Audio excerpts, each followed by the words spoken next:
Were they sent to hell? Worse, Wisconsin.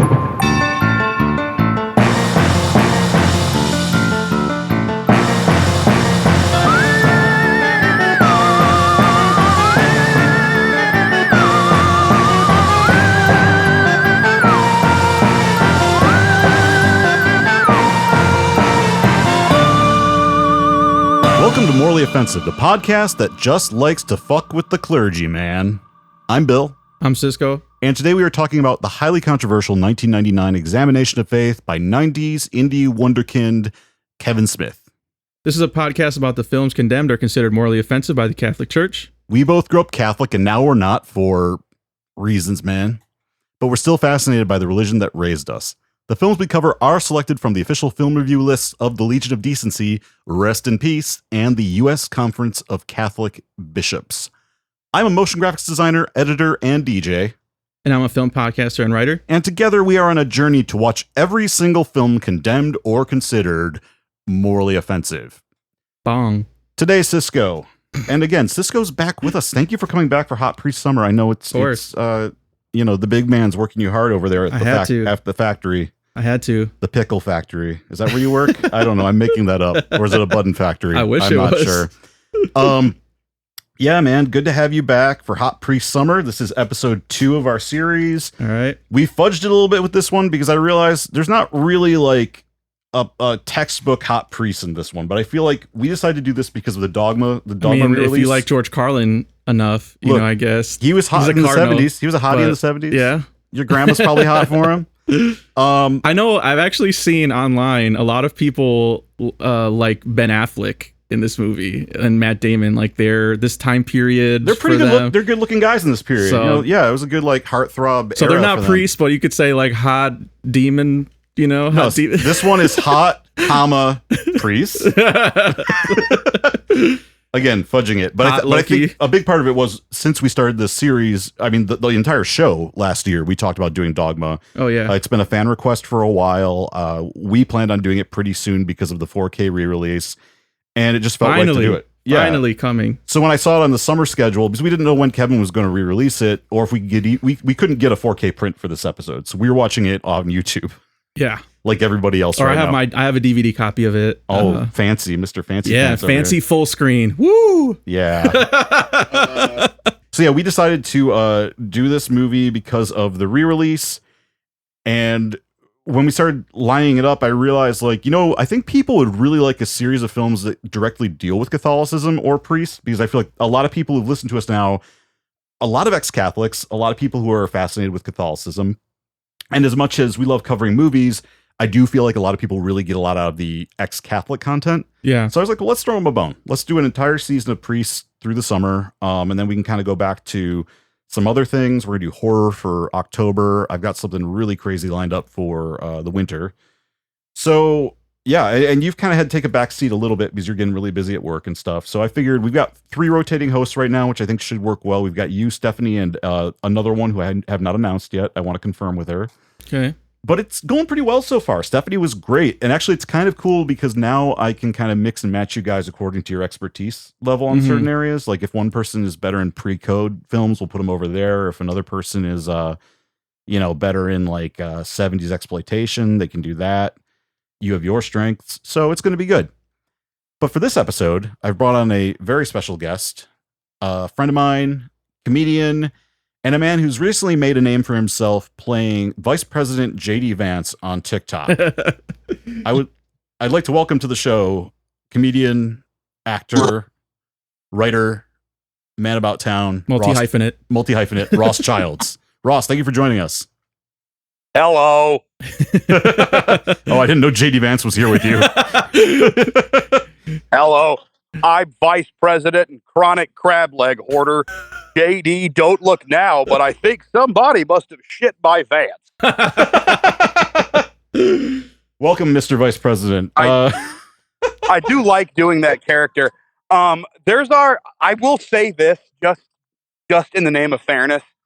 There are a bunch of people who probably do better impressions of the Vice President than me. There's one guy on TikTok by the name of Dan Wilbur. And he is like the spitting image of JD Vance. Wow. He's got the smile down. He's got the laugh down. Like, he's great. Like, and he grew up in Ohio. He said he grew up 3 hours away from the vice president. So he has my the accent and impression everything of JD Vance, what it lacks in accuracy, I try to make up for with intensity.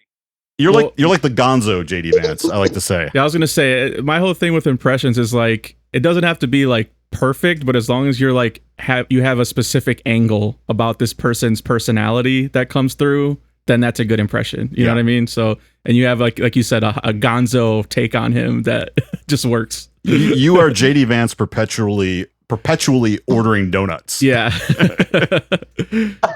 Yeah, no, seriously. Like, I will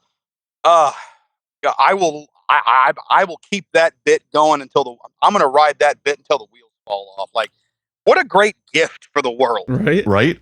You know, when he tried to be a normal person, did not work. All he had to do was just go in there and order a dozen donuts. Something many people have done in their lives. Not that difficult. and he was so awkward, and it was like, have you ever actually ordered anything? Right. Do you know how to buy things, man? Yeah. Like, but he doesn't. It's like weird because he doesn't come from like riches or anything. So it's not like he had like manservants growing up. It's so weird. Was Meemaw the only one going to the store to buy stuff for him? I mean, like, how long have you worked here? Like 3 months, and it's like he could have said, "Okay, how do you like it? What, like, do you enjoy working here? Like, what's your favorite flavor?" He could have made conversation. Yes, yeah. But this is what happened. How long have you worked here? Yeah, he just repeated himself. Okay, good. How long have you worked here? About 8 months. The okay good gets me. It's like he's counting in his head. Yeah. 3, 2, yeah, or like 1. they gave him, okay, good. They gave him a script and they're like, do not go off script. Like, these are your lines. Right. All right. Wonderful. I'll take a dozen. Dozen what? A dozen what? Yeah, right. Crullers. Whatever makes sense. Can I have 2 of the ones that look like a clown exploded? Something. So awkward. I mean, just throw out something. I guess man. though, Mark Zuckerberg was not rich always too, and he's an alien as well. Like, doesn't know how to interact, with people. Look, I have ADHD, so to be fair, there could be other stuff going on there that does make them act awkward. But also, like, there's training you can do if you're vice president and you're in front of the media all the time to handle that stuff. Like Zuckerberg too. You would think he's been in the public long enough to like. I just recently heard a clip of him on a podcast, and it was like the most awkward shit ever. I mean, Elon Musk, man. But the problem is, like, with those guys, they have so much. I mean, I don't know about JD Vance, but Musk and Zuckerberg, the problem is they have so much money and power. No one ever tells them no. That's so true. Like, when nobody ever tells you no, you never have somebody telling you, like, you probably shouldn't talk that way, or you probably shouldn't do that. Like, there's this just. But it actually begs the question. Yeah. And it's something that has been asked many times: is having that much money, and I don't mean like being wealthy. I'm talking about obscenely wealthy. Having so much money that you have generational fuck you money. Mm-hmm. Like your children's children are going to be fuck you rich. Yeah. All right. Having that much money, I genuinely believe causes brain damage. Oh, at least it makes you an alien to all of us. Because people treat you differently, like we said, and so you don't know what a normal human interaction looks like. I mean, and the question too on the podcast I'm talking about was just as basic as like ordering donuts. Like, it was like, do you drink or something? And Zuckerberg's like, nah, man. Or like, what? he like tried to play it like, I don't know. It was okay. Did you see that clip, Ross? You know what I'm talking about? It was so awkward. Was he talking to Joe Rogan? It might have been. I think that was a Rogan know. interview. Yeah, I think so. But there was a Rogan clip. I only seen the clips. There was a Rogan clip where where Rogan was talking to Zuckerberg about hunting, and he talks about and Zuck was like, yeah, I like to use the bow when I hunt. It's like, well, what kind of bow do you like? Right. It's like, well, I haven't gotten to do it this season. Like that. What? Like, do you even know if it's a compound bow? Not like, an acceptable answer to that question. No. Yeah, it's like, yeah, they get into like a normal interaction that we do all the time, and they just completely like short circuit. It's kind of funny. Well, and speaking of, Because and this is a point. This is something that has been said before. And I forget. I forget which comedian said it, but there was a comedian that said, like, the trouble with these billionaires is that they're they're they're learning that all the money in the world can't make them cool. Oh yeah. They desperately just want to be cool and accepted. But the fact of the matter is that being that rich, it negates that because acceptance has to come from a place of like that kind of acceptance has to come from a real place where people like know you deep down on a personal level, and you can have these like open and honest conversations. But when you're that wealthy, you can't have those conversations because you don't know who. Oh God, I'm trying to find the right words here. Nobody is real to you because they're either afraid of pissing you off, or they're trying to get in your entourage so that they can have so that they can have a taste of the cheese. well, and so when you and you know what really makes you cool, because I think we all know what cool is growing up Catholic and being a Kevin Smith fan. Nothing is cooler. Bang, bang, bang, bang. I was gonna use the cheese to bring it to Wisconsin. Well, but you know, whatever works. The cheese. Yeah. What is so like, Ross? Did you grow up Catholic? I don't think we had this conversation. No, I grew up Southern Baptist. Oh God. Which Southern Baptist? What Catholicism does with a grimace, like Southern Baptist does with a very shallow smile, like. Yeah. It actually like makes your JD Vance impression, like informs it for me a little more now too. Although he's Catholic though, so you know it's kind of in between because he grew up around. He's been Catholic for 5 years though. He's a convert. Like, I call him a noob all the time. Yeah. He's a noob. He's a convert. Yeah, he doesn't have the pain and shame yet. He's got to work on his guilt a little bit more. But yeah, you know, like we both obviously grew up Catholic. Kevin Smith, I think, is pretty important for both of us because of that. Because, you know, no one was talking about being Catholic and like questioning it when we were kids. Like nobody in our sort of like general hemisphere was doing that really. I mean, you had George Carlin, obviously, but Smith was like somebody for the Gen X generation, but even spoke to like the Zennials, and then I guess you would be millennial, Cisco. So Smith kind of like showed this interesting thing of like being a practicing Catholic, but also questioning the church. Right. As an indie filmmaker. And like on his fourth movie, he did this, which is a crazy swing. Yeah. And that is what we are talking about today. Ross, what's your history with Kevin Smith? Well, like a lot of millennials, I discovered Kevin Smith in high school. You know, my first Kevin Smith movie was not Clerks, it was Mallrats. Okay. So his second film, still pretty early. Yeah, and I thought I was so cool by saying snoochie boochies in the hallways. But my first experience watching Dogma, I watched it on YouTube yesterday. But before that, the first time... Yes. Okay.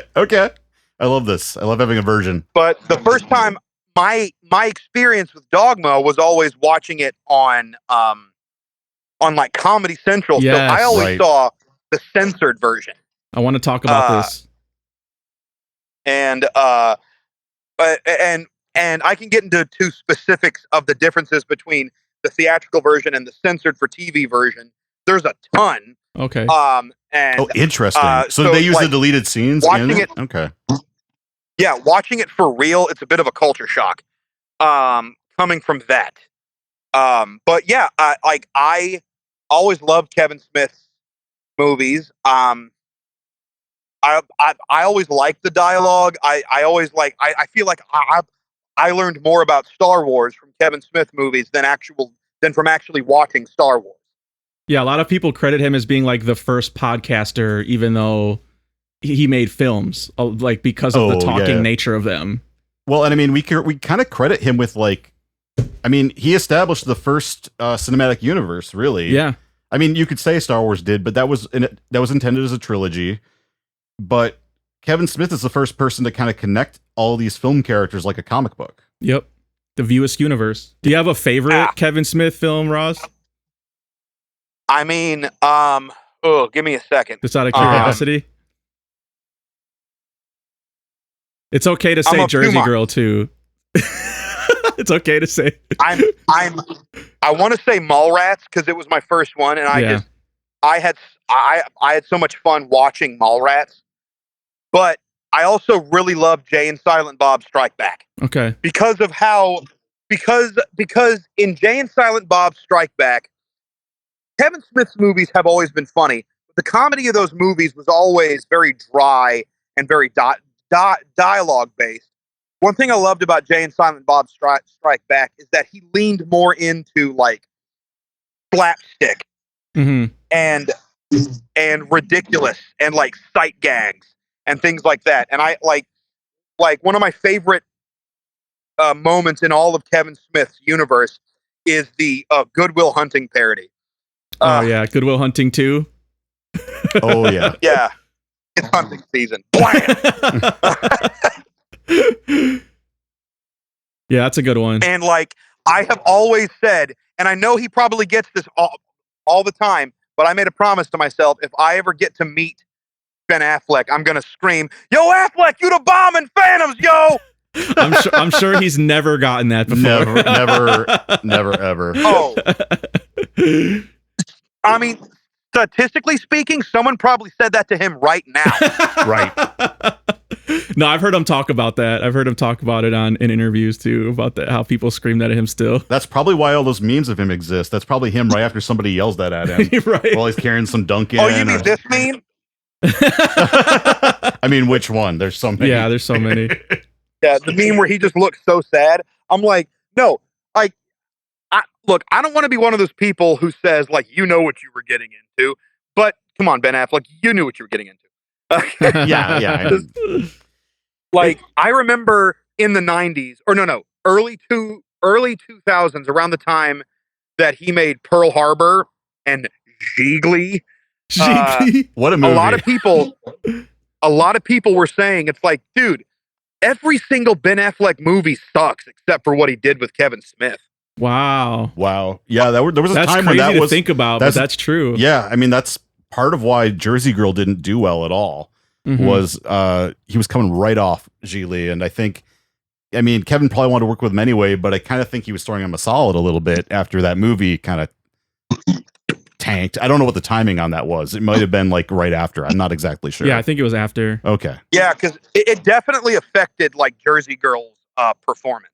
Yeah. Well, and Gigli too. We can't say Girl. that. We can't go without saying that Gigli is famously one of the biggest Hollywood bombs ever. No, but I'm saying Gigli affected Jersey Girl's box office. Is what I'm saying. Although Gigli gave us one of the greatest Christopher Walken moments in all of cinema. When he goes, think I'm going to go over to Marie. He goes, he throws some on the ground and goes, I'm going to go to Marie Callender's. But get me a big bowl. Yes. Put some on your head. Put some on your head. Brains out trying to get to it. Interested? Sure. That reminds me of like our accountant episode. Looking like I was thinking of that when we were watching this too. It's our second Ben Affleck movie. Cisco, what's your history with the films of Kevin Smith? This is a much better film than The Accountant, by the way. Yes, actually.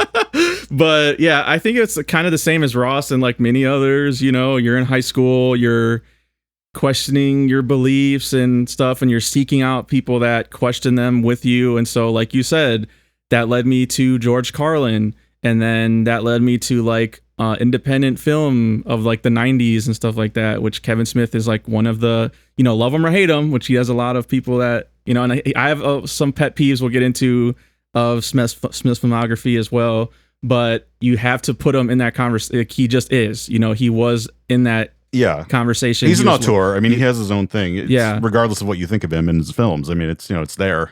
And so I like Ross too. I would see this on Comedy Central all the time. I don't know the differences, honestly. I don't remember the differences, Yeah. but I do remember, which we'll talk about, that like I think this film, like some others we've talked about, like has the problem, like Final Destination, where like I think it peters out at a certain point. Yeah. And I remember even as a kid, like whenever it was like the early beginnings when like Alan Rickman shows up and like some of these big moments, I would always tune in, and then when it got to like the finale, I would like change the channel, you know, like and that's kind of where I still am, where it's like, you know, I think the first like 30-45 minutes are like the more interesting questionings of Catholicism and like getting into this lore, this very specific lore, and then once it gets to like the resolution and stuff like that, it kind of falls apart a little bit for me. So, Okay. but I still think, you know, I asked Ross his favorite. I think Clerks is probably still my favorite. I know it's like the most basic answer, but I do think it captures like a very specific time. It's part of that, you know, all those like young, like late 20-somethings, mid 20-somethings directors who were hitting everything from like Sundance to Cannes. I mean, you had Tarantino, you had Kevin Smith, Spike Lee's a little bit earlier, but it's still kind of Robert better. Rodriguez. But just the fact that you could, if you had a video camera and a place to shoot it, like a Yeah. you know, corner store, you could make a film, and it could be like, Well, no, those were not video cameras. Those were definitely, they still had to get film cameras back then. well, yeah, I know, but you know what I'm saying. A Bolex, basically, or something bigger, maybe. You could do it on the cheap, and you could make a film that comes out and debuts at Cannes, and you know, people still talk about to this day. So yeah, it is kind of like, I mean, it's easier and harder to make a micro budget film like this now, because when you look at Clerks, for example, I don't think you could make something like Clerks the way he made it and get an audience for it now. well, that was Easily. like social media, and like everyone can do it now with your phone. Well, yeah, you know? now because the market is so saturated. But Exactly. yeah, that's what I'm saying is like somebody could do that, but I don't know if I wonder how many Kevin Smiths we're losing to the oversaturation of filmmaking. Whereas like back in the day, I think it kind of sucks, but like the cost barrier back in the day actually kind of made you take a second and go, should I be making this? You know, because like you're investing all this money in something, so you really have to take the time and care to like make sure it's right. On the flip side, we can literally go out and shoot a movie on our phone now and get good at being a filmmaker without spending all that money that belongs to other people. So yeah, Smith talked about like Robert Rodriguez inspiring him to do Clerks 2, the first one, and yeah, you gotta be careful with how you say that. yeah, as well, and then like maxing out his credit cards because, you know, just reading how Robert Rodriguez financed his first film. Linklater did that too with Yeah. Slacker. And yeah, great. 3 guys, but also there were especially a lot of women filmmakers who did not make their money back, or whose films like just got lost to time, Yep. and who were then just in debt. Like I'm thinking of I forget the film, but John Pearson talks about it in his book Spike, Mike, Slackers, and Dykes, which is about this period. And there were filmmakers he worked with who just it wasn't quite hitting. Didn't hit a nerve. It didn't hit a nerve, and it maybe wasn't like aesthetically or just as interesting as it could have been. So it just fell off the map. Even good things fell off the map. And that's, I think that's the part that's aged the best with Kevin Smith's work, is he found a specific corner of the market that no one was tapping into, that yes, there are nerds out there that know so much about comic books and things like that, where it seems crazy now with all the MCU and like superhero movies is like the normal, you know, but like back then it was literally just like guys in like comic book shops like having these conversations about like, you know, what happens if Superman like comes inside of a girl, you know, like these like super weird combos that like realizing that somebody else on Earth knows who Ponda Boba is and doesn't call him Walrus Man. Yeah. You know, like stuff like that. The fact that you can say Snaggletooth from Star Wars and somebody knows what the hell you're talking about. I think he has a real name, but I go by the toy names because I grew up in the 80s. So, but that's aged really well. A lot other elements, not so much. I would say like the female protagonist in this movie, one of the weaker parts of Dogma that still kind of rubs me the wrong way. That like I was watching a TV show recently talking about like, well, this script is good, but all the lead female, all she does is ask questions. She has no lines of her own. And if you watch Dogma with that thought, that's half of like 90% of Linda Fiorentino's lines are questions like, where are you? So that means you're in hell. So where does you come from? So whatever. Like it's just questioning everything, and like that's fine for like an audience surrogate because we don't know this hyper specific, Catholic lore, which is wrong anyway, which we'll get into a lot of the time. Oh, I have my notes. But yeah, it was just tough. It's just like she's a tough. It's not. She doesn't need to be a likable protagonist, but like she doesn't do much. Like she's not an agent in her own story. Right, she's not active, I mean? she's passive. Yeah. And that's a problem. I mean, you could have a character like that, but again, it's a problem that we've talked about before of just like the way men write female characters is so often that they are passive agents to help the hero in, again, the hero's journey. I sound like Jordan Peterson bringing this up all the time, but it is this classic idea of hero's journey. The hero's journey. But if you have lobsters made in Maine, if you have a lobster, you can't have a frog. And if you got frogs, well then you might as well be climbing down the ladder towards hell. Are you Catholic? Well, do you say I'm Catholic? I never said I'm Catholic. Oh, well, why are you at this Catholic panel? Jordan Peterson. Okay, I'm done with this conversation. Anyway. Sorry, you said Jordan Peterson and I couldn't help myself. It's a minefield and I opened Pandora's box. I apologize. But like, that's why one thing I was going to say. Go ahead, Ross. Go ahead. About, you mentioned the way that like men write female characters. One of my favorite jokes I've ever heard was like the way that men write female characters, and her breasts bounced boobily down the stairs. I'm a big sci-fi nerd, as some people may know, and I collect a lot of vintage sci-fi, and I'm always really excited to get into stuff I've never heard of.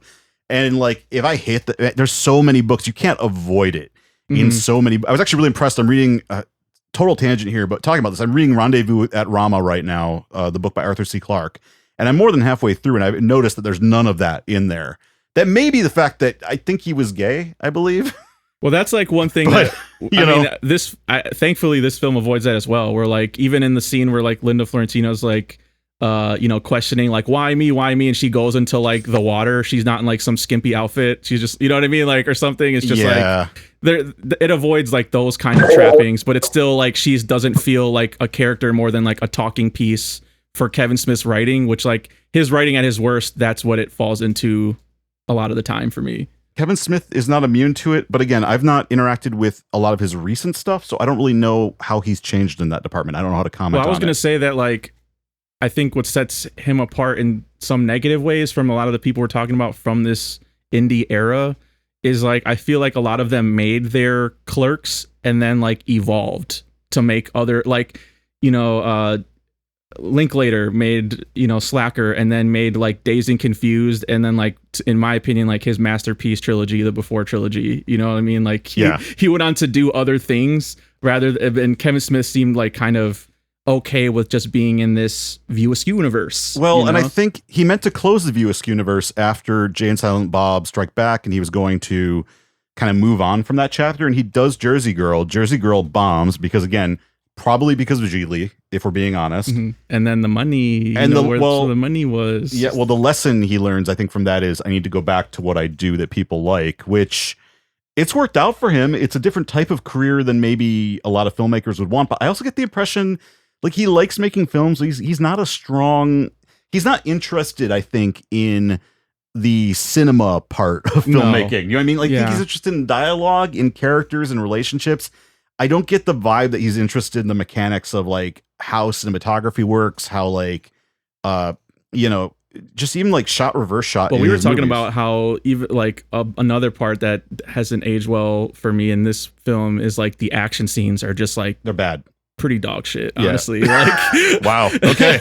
Strong words. I mean, it's one of the tougher parts for me, where I'm just like, I know going in, like when it comes to like the giant shit monster that like, I hate that part where like he's like fighting the gang, right? Yeah. And then all it is like all of their reaction shots of them like moving their heads like left, right, up, right. There's down. No real stage combat going on. Their facial movements are not consistent. You know what I mean? Like it's just a mess. It's a mess. There's a scene of an action scene. I noticed that. Yeah, they take on the Golgothan scene is one of my favorites.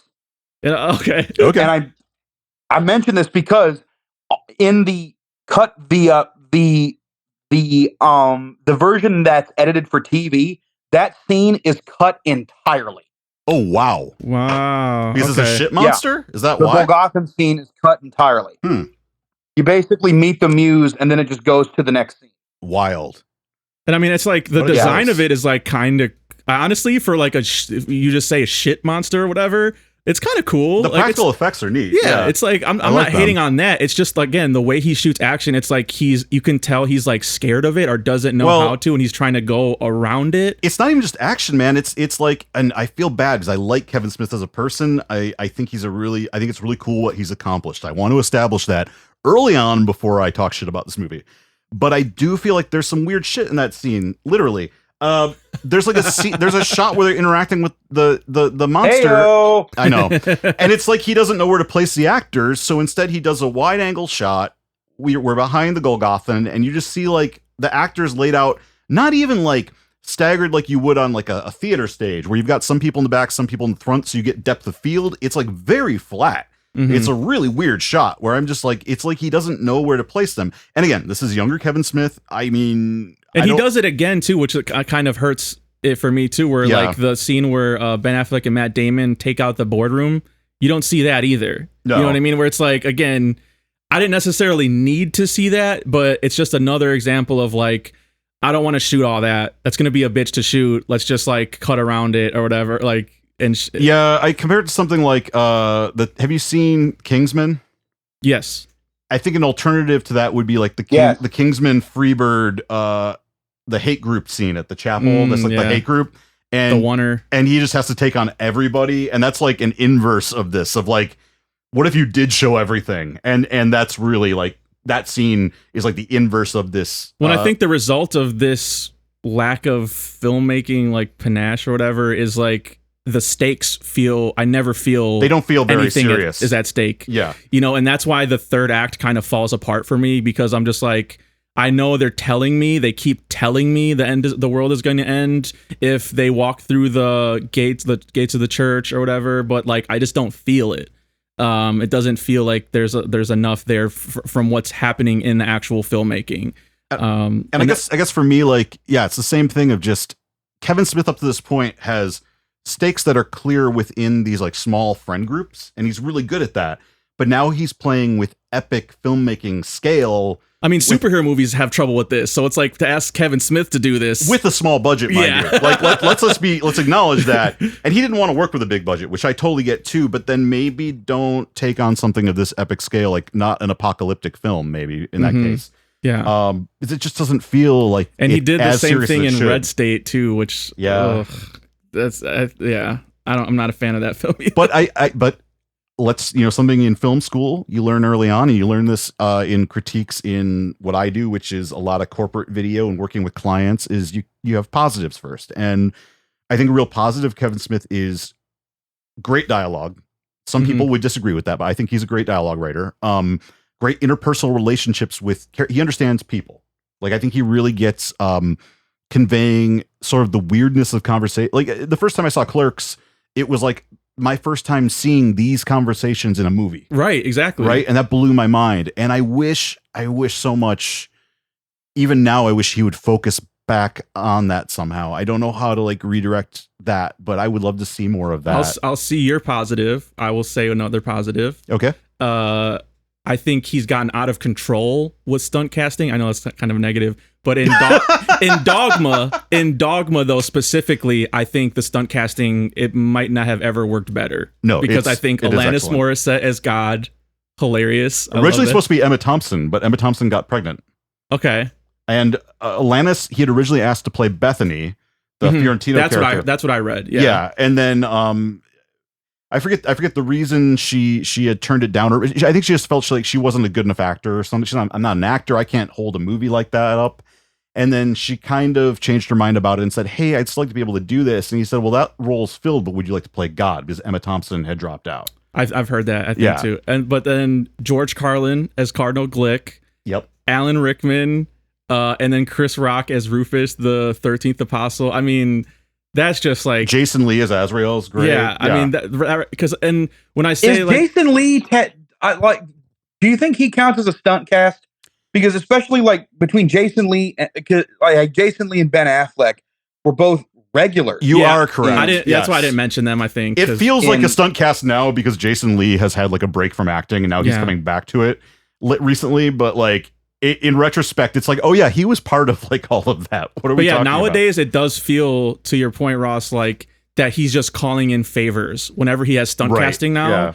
And it feels like that when I'm watching the movie. It just takes me out of it. I'm like, again, like, I'm just like, oh, here goes another. But he's also like one of the first Kickstarter directors. I mean, Red State was made before Kickstarter. You say, sorry. Oh yeah. You say, it feels like he's calling in a favor because Matt Damon and Ben Affleck make that very joke. Right. In Jay and Silent Bob Strike Back. It says, there's the movie you do for the money, there's the movie you do for the art, and then there's the movie you do because you owe your best friend money. Yep. Right. And I mean he's I'm paraphrasing, of course.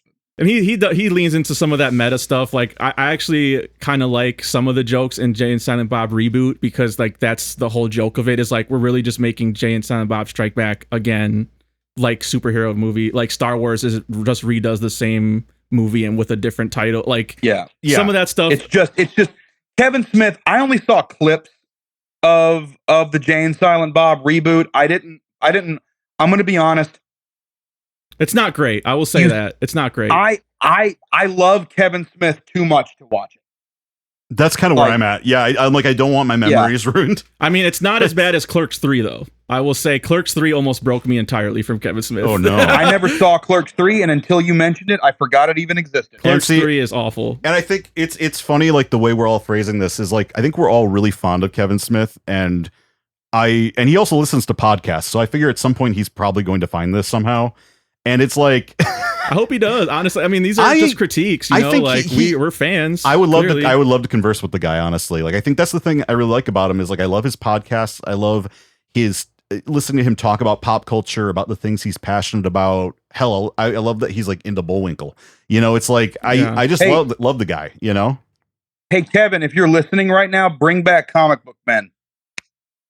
Yes, and we get those guys are in Dogma too, right? There's their cameos. He always has those guys in his movies. Somewhere. I think. If I'm thinking, I don't know. I never watched Comic Book Men, but he always has like his producer, like Scott Moser's in. Yeah. It's somewhere. I forgot to look for that this time, and unfortunately, because I'm not a mega fan. I met Ming Chen at a convention in Houston. He was like a really cool dude. Well, and I'm curious. We'll talk about this a little bit later, but obviously, this film is a very personal statement on faith.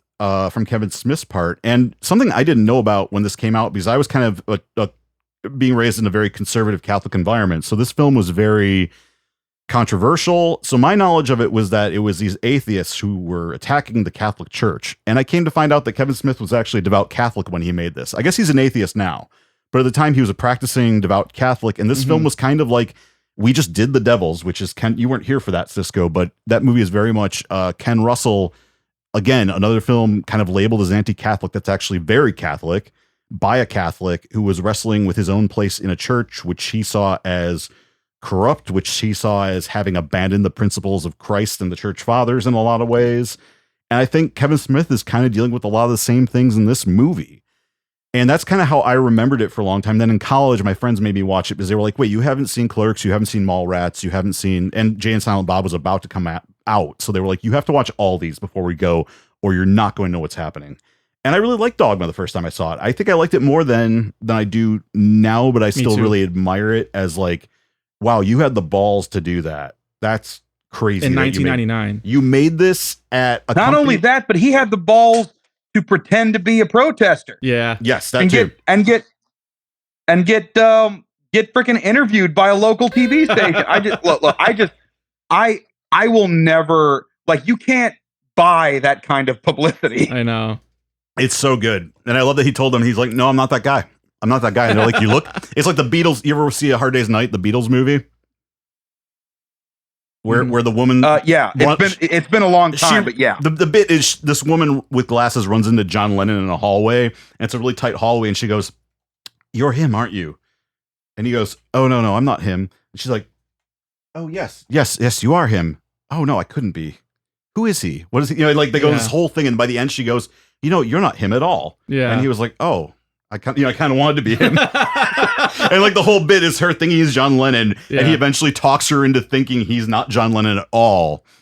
And at this time too, it's funny, I think, because Kevin Smith has such a distinct look. He's always wearing the same shit. You know what I mean? Yeah.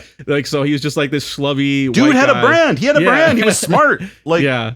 And so it's like, it has to be you, like the fact that he was denying it, and it's Silent Bob, like literally. I'm looking at Silent Bob right now. That's what makes it funny to me anyway. Yeah. And this movie, it's an odd mix of, it's kind of a weird soup of Catholic ideas, Greek mythology, Kabbalah, pop culture references, mystical text. Kevin Smith. Yep, pop culture references. Skee ball for some reason. Hating on Wisconsin. Some people's favorite pastime, evidently. Loki before Marvel got to. I guess the Loki character would have been in. Well, in talking about, actually, I have to point this out. Matt Damon. Matt Damon. Yeah. Matt Damon. Matt Damon plays Loki in the play about Thor. In the movie, the third Thor movie. I was going to bring this up as well. I thought that was really funny. So it's just funny that he's called Loki in this. Now, I was trying to figure out, like, I don't know what Bartleby comes from, but Loki to me. Well, that was like intentional, right? The whole thing of having Matt Damon as Loki. Yeah. In the play in Thor 3. Oh, of course. Like, Yeah. That totally. I believe that was intentional. Yes, absolutely. No, that was intentional. This, I'm still trying to understand why he's named Loki and Bartleby. I don't know what these names come from. I do like when they use pseudonyms, though, that they're like, I'm Larry and this is Barry. It's that was good. Like, no effort, the dumbest names. I think they're genuinely good in this movie. I think Ben Affleck and Matt Damon are turning some good performances. I kind of wish I know I love Jason Lee, but like they could have just been the main antagonist, honestly. You know what I mean? Yeah, honestly, like it kind of convoluted things a little bit, and Kevin Smith at this point in his career probably shouldn't have been juggling that many characters. Yeah. It feels like this weird attempt at an epic cast where he's just not at that point in his powers yet. And again, I'm not being negative in saying this. I just think like I said, I love Jason Lee. I think he's good in this movie too, with what he has to do. Oh man, the air conditioning scene. Oh yeah, I think that's my best bit in this movie. Probably one of the best lines for him, where he's just like, no greater invention, no greater indulgence. I think he says than central air. Well, given our talk about hating Wisconsin, I think we should start at the beginning from this movie. Well, first we start with an old man at a skee ball arcade in New Jersey. He's been beaten into a coma by 3 stick-wielding teenagers. Now, this is a little confusing. They never really explain it that well, I don't think. I don't think so either. I mean, they don't explain it. They're just like... And they're called the Stygian triplets. Now, the best effort I could do to figure out what these guys are supposed to be is there are figures in Greek mythology called the Stygian witches. And they're 3 witches who share an eyeball together, and they have to like pass the eyeball back and forth to be able to see, but they're kind of like prophets essentially. And I don't understand what these 3 have to do with the Stygian witches at all. I famously, or just like why they're playing hockey. Like this felt like another Kevin Smith. I need hockey in this movie. He has something with Canada because he wanted God to be Canadian with Alanis Morrisette. And then he did Yoga Hosers. So I think he just has a hard on for Canada. He's doing some movie about moose now. You're right. I never thought about that. But that is true. I would love to ask him what's up with Canada and his work, because there's a lot of like through lines to Canada. And that's what it feels like here. It feels like a reference to like Canada. I grew up on the border of Canada, so hockey I know for sure is like a big thing over there on the CBC and stuff. We got some of their media. I used to go over to Canada a lot. And I don't know what the deal is with why the Stygian witches are brought in as triplets working for a demon. It just doesn't. I understand the mythology. Now there are in certain Greek myths, because a lot of these characters change between who was writing the myths down, other cultures who stole them. Like I think the Romans used them as well. They are associated with Hades in certain myths. And I believe they work for Hades in certain myths. So I'm thinking maybe Kevin took that and was like, I have no problem with that, really, because that's kind of a point in this movie where it's like, it doesn't really matter. I think the Mewes says that. Doesn't matter what faith you have. I'll get to it. As long as you believe in something. So like the fact that he's like mixing, I know it's like he's mainly focused on Catholicism. That's this movie, the problem for me. Yeah. Is it should have been about broader religion or Christianity on the whole. The fact that it's focused on Catholicism, and I'm going to talk about this a lot as I dig into some of the details, is frustrating because the lore is convoluted, and I find, you're poking the bear. If you're going to poke the bear of the Catholic Church, have all your ducks in a row. But I think he knows that, like, most of his audience, at least, is not going to know the difference. Yeah, you know what I mean? But then so then it's even like more confusing. I felt like, because I felt like people who weren't Catholic were asking me questions when I saw this, and I was like, I don't fucking know. Like, I don't know what that is. You know what I mean? I mean, the Bible is so crazy. Like, when he's talking about Golgotha and like shit demons, I'm like, yeah, maybe. I don't know. Ross, do you know anything about what the Stygian triplets might be referencing? Because I had talked about the fact that there's the Stygian witches in Greek mythology. But there's nothing like this in Catholicism. And my only guess is there are certain myths where the Stygian witches are kind of servants of Hades and work with Hades and are connected to death. And I'm wondering if that's maybe where he pulled that from. And it's hard to find information on this, actually. Maybe in the commentary on the Dogma disc, there was something, but I don't have the disc, so I couldn't really dig into The DVD that. didn't have anything on it. Okay. Well, no features. But again, Well, uh-oh. He's got a take. sorry. Oh, that was... I didn't do nearly as much research into this as y'all did. The copious amounts of characters in this movie can get a little busy, and I do agree. But I understand the purpose of Jason Lee is because you need to have all of these elements represented. If you're doing a movie about Catholicism, where you have two angels trying to get back into heaven, and in defiance of God's will, well, you can't tell that story without having representatives of hell present. That's a good point. You can't talk about heaven without talking about hell. Yeah. Well, I think the problem with it, though, I have is when they treat it like a third act twist, that this is the guy who it's been all along. We knew that from the beginning. It's not a surprise to us, the audience. Oh yeah, you know what I mean? 100%. That did not work at all. It's the Saltburn problem. Yeah. Where you're just like, exactly, yeah, I know. Exactly that. We knew that. We had that information. What are you talking about? So it's just like, yeah. Like the whole, I honestly, Cisco, until you said that, I didn't even know that was supposed to be a twist. I think, I don't know. I mean, maybe not. I'm not sure. But it's just like the way it's presented to the characters, that like because they're trying to figure it out the whole time. And so it's like, it's not much of a mystery if we know all along who it is, That is true. Well, and there's some other things. You've got the 13th Apostle, which Rufus is a funny character. I love Chris Rock. Yeah, I think that was a really good addition. But I'm wondering, like, where would you trim stuff? Because you have Rufus, you have the Metatron. I think all the stunt casting, like I said, are like mains. They have to stay. Like Chris Rock. No, that's all Rickman, good stuff. Yeah, George Carlin, Alanis Morrisette. Yeah, no, and again, I'm not like even like that mad about the size. And then Matt and Ben. I'm not that mad about the size of the cast.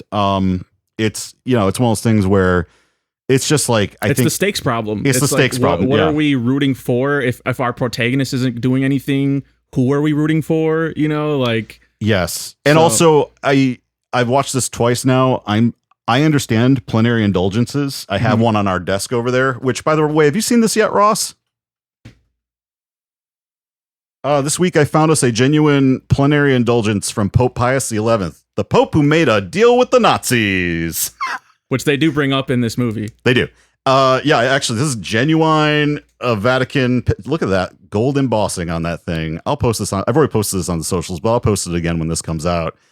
But that's Pius XI right there. That's a plenary indulgence. That is your basically the thing to understand about plenary indulgence. It's not like the way they explain the movie. First of all, there's no such thing in angelology as angels being able to use a plenary indulgence to get into heaven. I mean, angels aren't human. They're not able to turn human. That's a Hollywood trope, which is I understand him using that because it's a very classic Hollywood trope. I totally get it. But a plenary indulgence, you have to be in a state of grace to receive a plenary indulgence. This includes you completely need to be removed from any mortal sin, which includes like murder, adultery, cheating on your wife, ripping off your employees, which no one ever talks about because they don't care. And that's like my new bit. But it's true though. Like, it is a mortal sin to not pay your employees a decent wage that they can live off of. It is a mortal sin. So if you are an employer and you're paying people minimum wage, go to confession. But the plenary indulgence, you have to be in a state of grace. You also cannot be, I guess it's a little cloudy on this one, but you have to be kind of free of any venial sins. So I guess basically go to confession before you apply for a plenary indulgence. So you go to confession, and there's a lot of ways you can get this. For disabled people, there are exceptions where you can go to like certain local things you can do to get a plenary indulgence. The one that they're citing in this particular movie is during the Jubilee in the Vatican, there are certain portals that can be opened in chapels in the Vatican. And when they open, if you enter through that portal, you can receive the indulgence. And what this does is it doesn't erase your sins, but it's like good behavior in prison. Basically, it cuts down on your time in purgatory. It kind of like limits your sentence a little bit, so you get out earlier. It's like getting out on good behavior, essentially, is what this is. Yeah, but that doesn't. But all that nuance and subtlety doesn't make for good storytelling. True. I get that. Yeah. But also, like, you need a plot device. Of course. Yeah. The fact that it's just like we found a loophole in the Bible, I think worked for me, especially at that age when I first saw it, because I'm just like, I'm finding lots of loopholes in this book, you know? Like, yeah. See, I was on board. I was learning Latin in high school. What? You mean a book that? You mean a book where all the parts of it were written thousands of years apart contradicts itself? Exactly. No. Well, and that's the thing. I mean, I think a lot of it's also just pointing out the silliness of so much Catholic rulemaking and rule following, and like how many things are really kind of just. Those are my favorite parts of this movie, to be honest. Yeah. Like Chris Rock being like, "There's no black people in here," like, and then Salma Hayek, like the women are the like the evil people. If you read the Bible, like they're the responsible in Adam and Eve and all this stuff. Like very misogynist book, like all that stuff. I'm like, yeah, that's some good points. That stuff's all really interesting, and I don't think of that any way. Like, I mean, it does contradict like what the Catholics will tell you, but I didn't find that to be in error at all. What I found confusing was where they started being murky with the lore. For example, and I guess we can move on to this part just because the one thing I want to point out real quick from the skee ball scene at the opening is that God initially is played by the great actor Bud Cort from Harold and Maude. He's been in Wes Anderson films. He was I know you look familiar. I think the most significant thing about the opening for me was like, I'm pretty sure that's the same like boardwalk where in The Sopranos where like they shoot, since that's also New Jersey. New Jersey, totally. And so, the way they shoot it, and it's like, Tony has a lot of dream sequences like in this area, and so it had like a dreamlike quality, which I think works in the film too, because you're kind of like, who is this old man? Why is he getting jumped by like 3 hockey kids? I mean, I didn't very strange. I still didn't understand it after the first time I saw this movie. I didn't know that guy was like a famous actor. I just thought it was some dude. Well, that's like God, what is it? God in human form. That's the form she took. and well, they kind of leave you confused at first as to what's going on, because we're meeting the angels. We meet Bartleby and Loki. See, that's like a genuine twist that kind of works, I think, where it's like, because that you can poke that hole, why doesn't God just fix everything, in this? And they kind of explain that why God is, kind of out of commission this entire movie. It's interesting too, because they play into I don't know if I think this is before Terry Schiavo. But obviously Catholics, assisted suicide, very big topic in the 90s. Yeah, controversial. And you see it in other movies like $1 Billion Dollar, is it $1 Billion Baby? Am I getting the name right of the Clint Eastwood? Million Dollar Baby. The Clint Eastwood film. $1 Billion Baby. Not that rich. Oh, wait. No, sorry. $1 Billion Babies is an Alice Cooper album. I apologize. Gee, we should have took that shot before we started recording. That whiskey is showing its face right now. Million Dollar Baby is one. I think of also Bringing Out the Dead, the Nicolas Cage movie, Scorsese. There's another assisted suicide scene in that one as well. And so this is a theme that's being talked about in film, but also in our social politics. I'm from Michigan. Guess who's from Michigan? Dr. Kevorkian. He was in the news like every other week, killing people. When I brought it to you that, not to get like too personal or whatever, but like one thing I do like about how he writes the protagonist, that like she works at an abortion clinic, and that I think she's questioning her faith we see at the very beginning, which I think is very relatable to like a lot of, Catholics or ex-Catholics. I love that her coworker is Jewish and played by Janine Garofalo. That is perfect.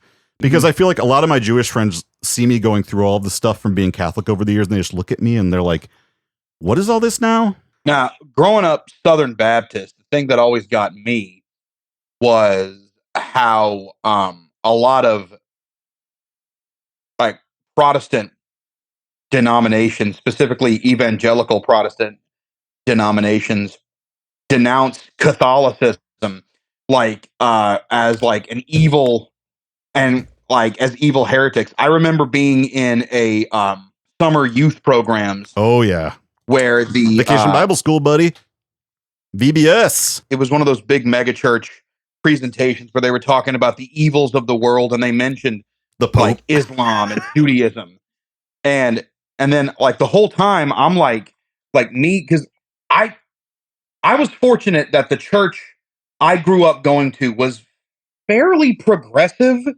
as far as like Christian churches go. Like it was fairly progressive. Yeah, as good as you get back in the day. Yeah, I think we were the only church from a major. I grew up in Houston, Texas.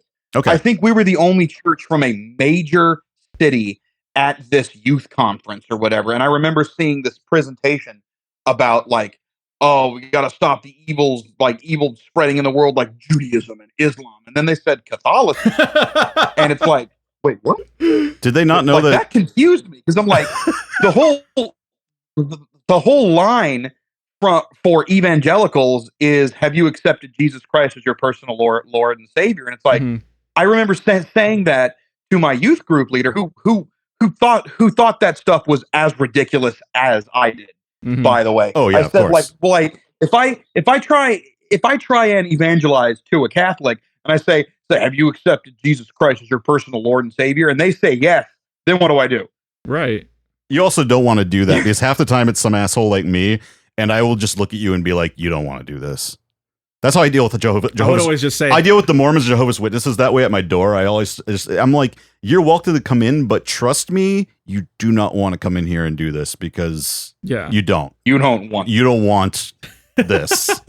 I would always just say, Jesus is my cousin. I got a cousin named Jesus. And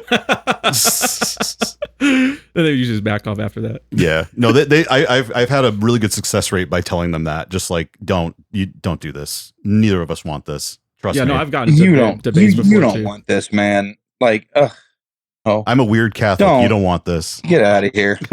Do yourself a favor. Do us both a favor.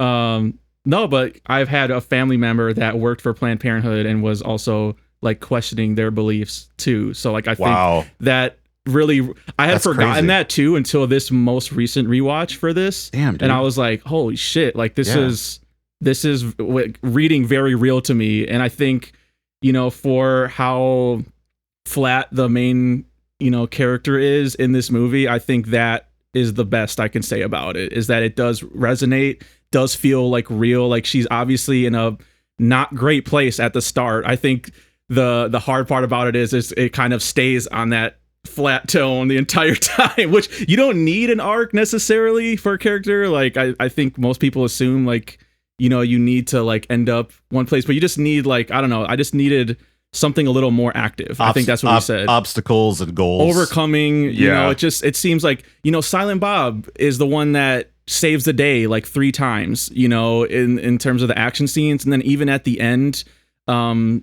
she kind of saves the day, but it's ultimately God, So, right. Yeah. Ultimately God is the one.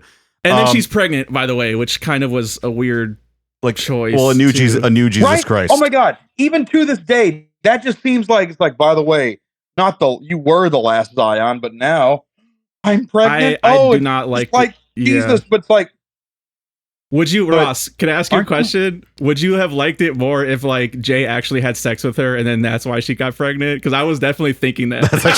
That is funnier. That would have been a funny chaos. But man, the chaos, that'd be chaotic energy though. I don't know. Like, look, the whole immaculate conception thing is supposed to fit with the whole thing about how it's like, because who's the father? Infection destroyed my uterus. Where was God? It's like, because her uterus was down. Does that mean that her uterus is fixed forever and she can have other kids, or is it just like a one and done thing? Well, that's like what they bring about the Virgin Mary, like the whole like the debate about the section of the Jesus Bible. Had brothers and sisters. Yeah, where they're like, well, no, it means like his family friends who were brothers and sisters, and it's like, no, it says brothers and sisters. So like, and there's so much debate about what that actually means. And I think we've talked about this before, like why I am so high on these stunt casts is because Kevin Smith's writing is so good, like we said already, and they just like, you got Chris Rock in his prime doing his voice in the, like, doing that dialogue in his voice, and it's just funny to be George Carlin in his first scene on the newscast when they announce Buddy Jesus and the Jesus Wow campaign. He just says the most banal shit, and it makes me laugh because George Carlin's a master like wordsmith. So like, you know, when he's going like, we don't want Catholicism to give you the willies, you know. It's gonna make me laugh every time. I think the Buddy Christ stuff is some of the best stuff in the movie too, I think, because it really represents like that struggle of the church to stay relevant. Like they literally just released, because there's a kernel of truth in that. You guys know about their mascot, right? Loose, the mascot. They have an anime mascot now for the Catholic Church. Yeah, there's a youth mascot for the Catholic Church called Loose. She's a little anime character. Wow. The Vatican did this. Yeah. Do you know about Loose? Sadly, no. Guys, get up with Vatican news. Come on. Why don't you follow this stuff? It's so I'm an important. atheist, that's why. No, but seriously, they literally have like a little Buddy Christ now who's called Loose. It's a little like anime character. But I mean, like, again, I think that stuff works because that's a real thing. You know, when you're growing up, going to church every Sunday, and you're seeing this half-naked guy on a cross being crucified, you're like, that's kind of fucking scary. You know, like, my wife is Lutheran. That's our mascot. You know, like my wife is Lutheran, and we went to a church that had a really bloody crucifix, and she was just like, absolutely not. You know what I mean? You're taking your kid to see this every Sunday, and you're drinking blood from it. It's like there's some scary shit that we don't acknowledge, and so like, it makes sense that they would try and like, again, he's like trying to recruit, and like I also love the line when they're talking about the tobacco industry, and Carlin goes, I wish we had the numbers. I love that. Well, and there is that kind of like cynical side to Catholicism among some bishops. There's some bishops and priests, they're just like trying to put butts in the pews because they're the fucking bean counters, so the accountants, right? It's just, and like that's their job and that's what they're good at. So like they're concerned that way. And I mean, they should be. The church is emptying out. The problem is none of them listen to us. None of them listen to regular people. Some of them do. I shouldn't say it. Some of them do, but even those ones are usually like, I mean, there are priests I follow who I really like, who I think are really like spot on with their analysis of like Catholic homophobia and transphobia. You know, I told a family member I was reading one of his books, and then they said, well, he's a heretic. And I'm like, he's a priest in good standing with the Vatican. What are you talking about? He just met with Pope Francis like multiple times. Like, he's a heretic? No, you think he's a heretic. He's not a heretic. That's your opinion. Yeah. So it's like, you know, it's the frustration is there's a lot of this attempt to we got to get people back. Like a big thing right now is the Eucharistic revival. I don't know have you heard about the Eucharistic revival? I know I'm deep in the weeds. I get it. The Eucharistic revival is this thing. They did a whole parade across the US with the monstrance holding the Eucharist, which is like a big deal because like normally in church, you don't have it in the monstrance. You have it in the tabernacle behind the altar after church. So the consecrated Eucharist was paraded across the U.S. Like different people carried it. There were processions of priests, monks, nuns, Catholics, financed by, if you look into the financing, it's financed by a lot of very conservative Catholic groups who are trying to rally people towards the church using the Eucharist. And I mean, my wife and I, when my dad died on Divine Mercy Sunday. So we went to Divine Mercy Sunday service for him after. Sorry to hear that, buddy. Man, thank you. It was, I mean, it's unreal to have your dad hauled off by the funeral home and then go to Divine Mercy service, which is a very conservative service. The people who go there, these are the people who veil, who cover their heads with like lace and stuff. I mean, not everybody, but a lot of the women there were doing that. These are your hardcore Catholics. They're at church at 3 p.m. on a Sunday after they've already been to mass that same morning. Okay. This is the group we're talking about. And the priest during his homily just starts yelling out of nowhere about the Eucharist. Like it was like a pro wrestling match. My wife, again, who's Lutheran, looks at me and she's just like, what the hell is going on? You're going down, Satan. He was just like, I need the Eucharist more than I need air and food. This Sunday at 7 p.m. This Sunday, the Eucharist. So it was like Truckosaurus was at church. And I even as a Catholic, as like an ex-Catholic, at the time, a very recently ex-Catholic, still kind of on the fence. And I was like, after that, I was like, absolutely not. I'll meet you in the ring. Me, you, the Eucharist. Well, the worst thing was because it was this more conservative crowd. It was a very uncomfortable mass all around, like things that were being talked about and whatnot. And then, I'm sorry, it's a service because there's no Eucharist during the service. So it's a service, not a mass. I have to get that straight. Mhm.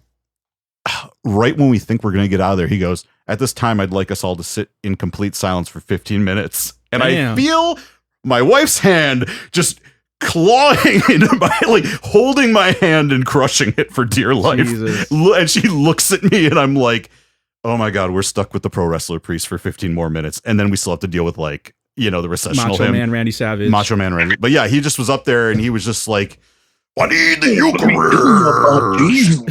Jesus is the main man. Oh, yeah. You're not going nowhere. Cup of Jesus in the big time. Cup of Eucharist in the big time. Where was I going with this? I have no idea. But yeah, so anyway, there's this movement right now to kind of rejuvenate interest in the Eucharist, and it totally misses the point. It's being like, hey, we're cool, we have the Eucharist. And it's like, guys, stop abusing kids, actually prosecute the priest, you know, hand the priests over to the authorities who are doing this. Stop being homophobic, stop being transphobic, treat women as equals. These are low bar asks that we're trying to have you make changes to the church. Yeah, it's incredible how much positive forward momentum the Catholic Church would have if they just stopped doing certain things. Like you don't even need to make any like actual palpable, tangible changes that cost money. Just stop doing things that you're currently doing. Literally, like I like the skulls, I like the gold, I like all the weird art. I mean, keep all that stuff. You know, I like organ music. I love that. I even like Latin Mass. I like Latin Mass, okay? Like, controversial opinion, I like the Latin Mass. But just stop hurting people. Like, that's really like the bottom bar. Treat people as equals, stop hurting people, and speak out against bigotry. Let women be priests. Well, that's basically what I was saying by saying that. Yeah, like, let women be priests, low fucking bar. Or even just let women have voting power in the Vatican. You know, there's one woman right now who just got any kind of say in the Vatican. One woman. Progressive. Like, what is that? Yeah. And then women are expected to follow, like, very detailed sexual rules set by these men who don't have families, who can't get pregnant. Come on. Anyway, George Carlin does a great job of representing that. He represents both, like, that cynicism, that positive cynicism of, like, hey, we're the Catholic Church. We've made a few changes. We're cool, even though we haven't done anything different. And then he also represents the sort of cynical bean counter, like, put butts in the pews sort of cardinal that you get too. I just had an idea. What if George Carlin was like the one that, I know they would never get away with this or whatever because he's a cardinal, right. But he was like the one that was behind this whole thing, and that's why he wanted the archway to be open or whatever to send. That would have been a twist I wouldn't have saw coming. Oh, you see, that would have been a good twist. Right. That would have been a good twist to have it be revealed that Cardinal Glick was actually the one behind all this. Because I wanted him in it more, period. But like that would have been a way. I don't want to say which movie because I don't want to ruin it, but we're covering a movie that kind of follows that sort of trajectory in one of the next couple episodes. Okay. And I think it would have been controversial, obviously. Sure, but also like it would have landed right before the abuse crisis got blown up. You know, right before the Spotlight scandal happened. So I think like that. Have you guys done Spotlight? Not yet. That's a good movie. It's a hard one. That was a good. Yeah, I don't actually know if it probably is morally offensive, but it might not be because, I mean, here's the thing. Catholics aren't immune to criticism. There are a lot, and the people that set these things are humans, so sometimes they let things slip where you're like, I just like, you know, as a person who studied journalism, whenever like a movie like captures good journalism, I always like it because most of the time it's like horrible. Journalism Stop the presses! Represented in media is like, they're the worst. I like 1930s journalism movies where they're just like, I got a cut lead on somebody. So that movie kind of gets it right, but I also could have used more Alan Rickman in this. We haven't talked a lot about him yet. He's got no penis in this. Playing Metatron, who sounds like an offshoot Transformer in this movie, but he's really good. Yeah, no, Alan Rickman is great in this movie, and I guess he did it for scale. He wanted to work with Kevin Smith. Mm-hmm. Supposedly, he went in to talk to the studio. They wanted him to be in, I think, some Merchant Ivory picture or something. And he said, well, I'd like to talk to this Kevin Smith guy. You know, like, I'd like Mr. Potter. I'd like Mr. Smith. I'd like to be in your movie. 94. I'd like to be in one of your dick and fart joke movies. I mean, and like, yeah, his first scene, he's showing his bits. I mean, it's committed. It's committed performance. Yeah. What do you think of the prosthetic they used for the no penis? I mean, I don't know if I needed it. It's like, again, it's one of those things where it's a like, comedy. I get it. It's so bizarre though that like, I like that. It works for me because of Rickman's performance. It's appropriately off-putting, and I love the sincerity he delivers that whole shtick where he goes. Like, I love this little like tidbit that Kevin Smith shared in a podcast one time, talking about how him talking to Jason Mewes. Saying, yes, look, man, we got Alan Rickman coming. He's like a major, like Top Gun actor. He's like Shakespearean. So you got to know your shit, man. You got to be on your shit. And Jason Mewes, to his credit, he learned his lines. He memorized his blocking. He came correct every single scene, and he worked his ass off. And there was this one moment where Kevin Smith was talking about how he looks over and he sees Rickman talking to Jason Mewes, and he gets a little worried. And he goes over there and he goes like he talks to Rickman aside. He says, "Hey, what did he say to you?" It's like, "Oh, Jason, that man is iconic. He's an iconic, great American actor." I think he called him later on, yeah. I think that was the word he used. He said it's the best of America has to offer. Kevin Smith says every time he gets into an on-set argument with Jason Mewes, Jason always goes, "Who here is the iconic American actor?" Yeah, that's it right there. Yeah. The American icon or whatever. Yeah. That's great. Yes. Who here's an American icon? But I think mean, Rickman kind of both are at this point. I think Rickman's great. I mean, obviously, like Die Hard, Harry Potter, he's got these like iconic roles himself. But like whenever I really like when he does these like smaller turns in these smaller movies, because he's always good in it. Like Galaxy Quest is like one, and like he doesn't have to be that good, but he just can't help it. He's Alan Rickman. Yeah. And so when he's like doing the most ridiculous shit, like undressing to reveal that he has no penis, and he's like, "I'm ill-equipped," you know. It's just another part. There's one Alan Rickman, the made-for-TV version. There's one Alan Rickman performance I've seen that I am mixed on, and it's Sweeney Todd, and I think his performance is great, but he cannot sing. And I love him. We talked about that before. Yeah, well, I'm going to bring it up again. I like Sweeney Todd. We're going to do Sweeney Todd at some point because I want to do an intro singing Sweeney Todd. Okay. Because they'll never let me do it on stage, so I have to. Yeah, Rickman is one of those actors. Like I remember an article that Sir Anthony Hopkins was interviewed for. He might have written it actually. He called it the art of phoning it in.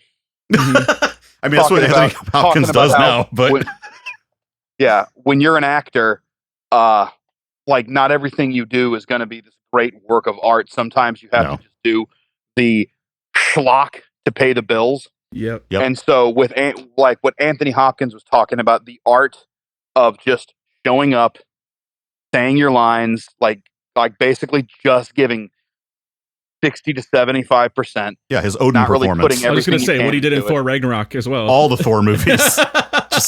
Yeah. There was a couple of good moments in Thor. But yeah, no, that's exactly what it is. It's just saying your lines and just but to his credit, Alan Rickman never phoned it in. Right, exactly. No, he would give it to like movies like this that were smaller. Can you imagine? Like his first movie was Die Hard, and he's one of the greatest villains of all time. Right off the bat. Off the bat. It's off like, the bat. Whenever I think about that, it's so crazy. But that's being a stage actor. You've been hustling outside the public eye for a long time, and when you finally get there, I always say to people, it's like what you don't see is the work people do before they get there. Right. I haven't done a lot of stage acting since COVID. But prior to COVID, I did a lot of stage acting. Oh, awesome! And there's something to be said. It is much easier to transition to be a film actor when you have a stage background than the other way around. Yeah, it is still a skill though, because you have to learn how to tone it down for the video camera or like the film camera. It's like acting with your eyes and not moving all this too much is a different art. Mm-hmm. But I do think it's easier to tone down than to have to. That is the growing pain, that if you're coming from stage going going to film, you have like, it is a lot easier to pull it back than it is to push forward, but you still have to pull it back. And that is something I had to learn and am still learning in doing film stuff. But you know, every actor's journey is different. One thing I will say in terms of like acting talent, I hope this isn't too hard of a pivot. Y'all can still hear me, right? Mm-hmm. Yeah. Hard of a pivot. I love Jason Lee. Yeah. I'm a huge fan of My Name Is Earl. Hell, my online name, Crabman. Well, it's based off of a song I wrote, but even that song was kind of based off of a character from My Name Is Earl called Crabman. Oh, wow. I didn't know that. I love Jason. Yeah. I love Jason Lee. I love almost everything he's done. I don't like his performance in this movie. Wow. Okay. All right. That's a take. Yeah. I just feel like he goes way too hard with it.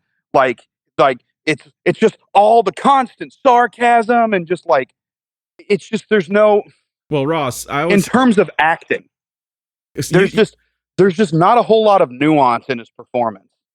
And there's this monologue that he gives that gets like I sum it up in the way he delivers the line, "I'm a fucking demon." Really? I'm a fucking demon, and you have him assault me with a putter, just like this whole like kind of alpha male persona. I don't know. It's very cringy. It's very like his performance as Azrael or Azazel. What's the Azrael? I believe it's the name. Yeah. I believe it's Azrael. His performance as Azrael. Look, it's fine. It gets the job done.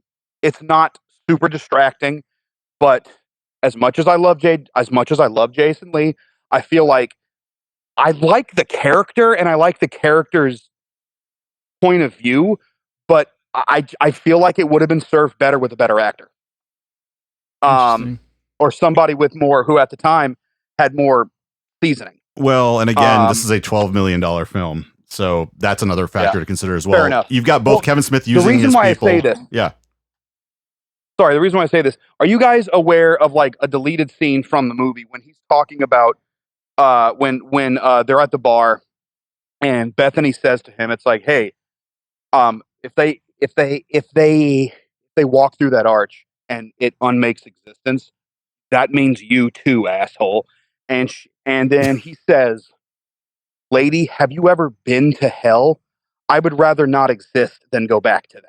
And in the movie, that's where it stops. But apparently, there was supposed to be, and there's a deleted scene, and you can find it on YouTube, where he gave this whole monologue about why hell is so terrible. Are you guys aware of what I'm talking about? No. I've heard of this scene, but I haven't seen it myself. It's on YouTube, and if I had known, like, I'll send it to the chat. Yeah. But I'm going to paraphrase here. It's kind of long, so it makes sense why they cut it, because it's a little long. But he basically describes, he says, before humans, or no, in the at first, hell was simply just the absence of God, which if you've ever been in his presence, you know that's punishment enough.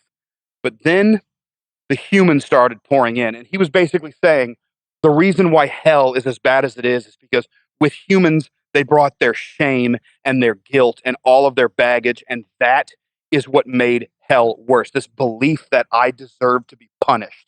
I need to be punished. And all of the insecurities and turmoil and pain and guilt and suffering was made manifest in hell. And so what began as just cold absence of the divine became the screaming, suffering, flaming pit of all eternity. You know, I love the monologue. I understand why they didn't keep it in the movie.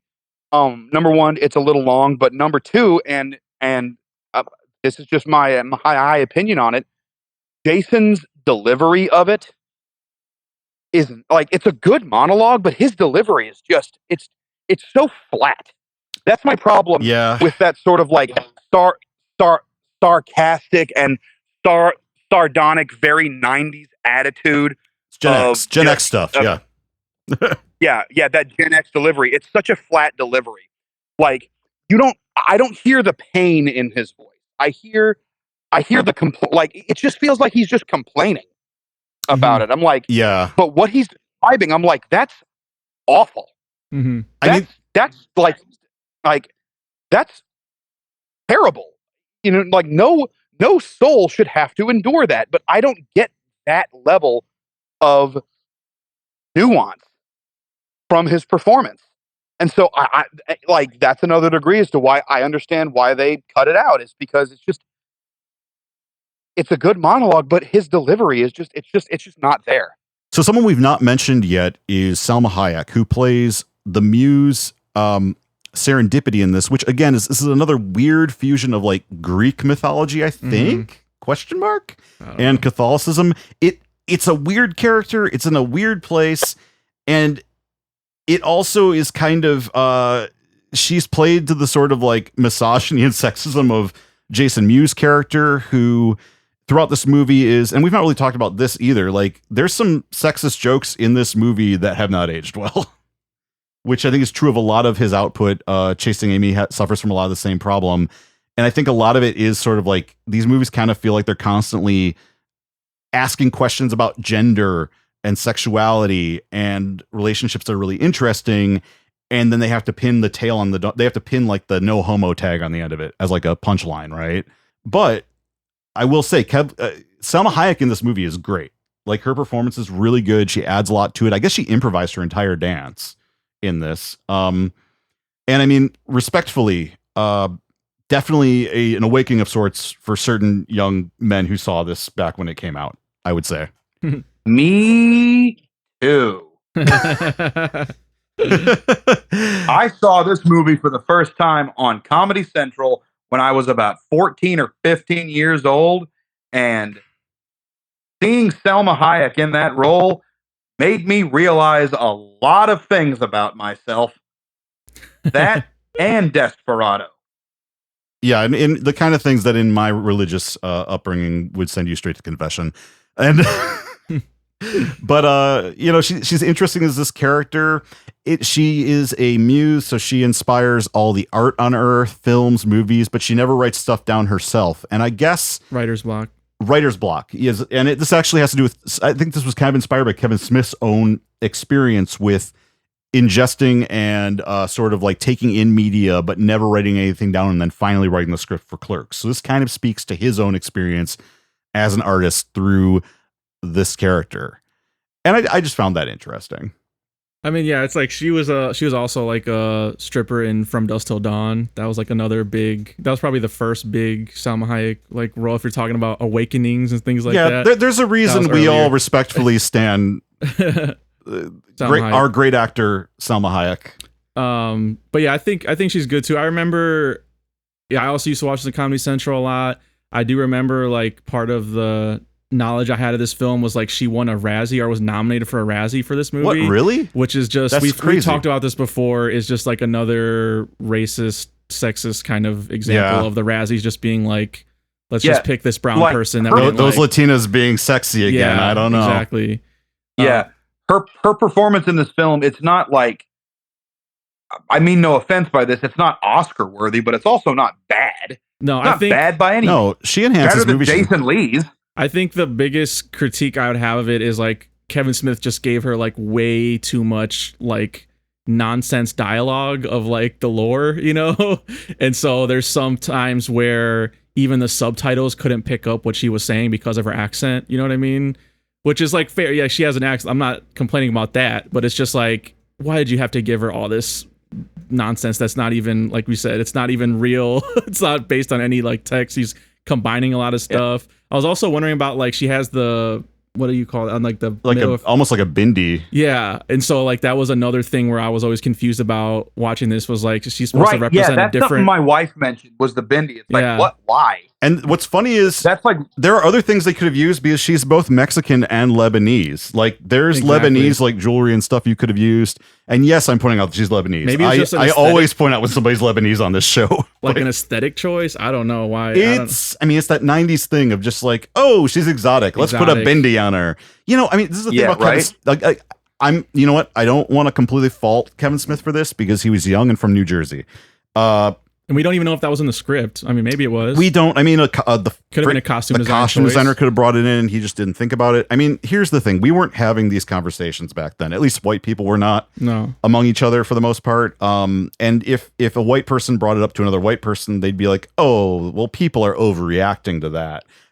We're just doing it for the thing." And like nobody ever bothered to ask anybody, like say who's Indian, like, "Hey, should this person wear a bindi in this scene? Right. Is that appropriate?" Like, yeah, not culturally appropriate. And granted, I'll say this: like, there are gray areas with cultural appropriation. Like, turbans, for example, are like a normal headgear in Lebanese tradition, and a lot of Arabic cultures.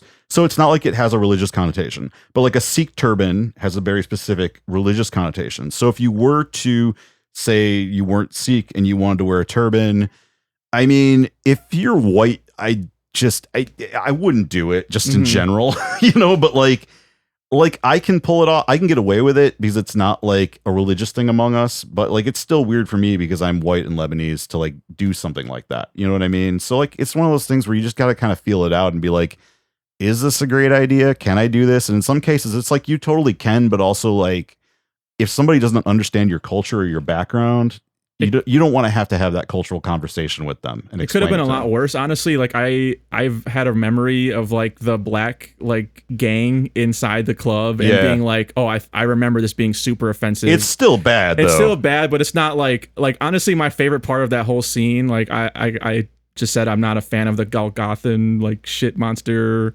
Like this whole section is not my favorite, but like I really like when Silent Bob and like the gang are having like a money off to see like who's gonna get the dance from Salma Hayek, and it's just like that silent Bob humor that he has in a lot of films, which like in the Jay and Silent Bob reboot, I really didn't like how he was doing it through like his phone, like an app on his phone was the silent humor, and it's just like I like the more you know retro. He's like they're pulling out dollar bills and they're playing Candy Girl and he's doing like the little like head moves. That to me is like the funny stuff that stands out to me still. You know what I was thinking about too with the Golgothan shit monster in this scene, and I think I finally nailed what my issue is with some of the lore in this movie.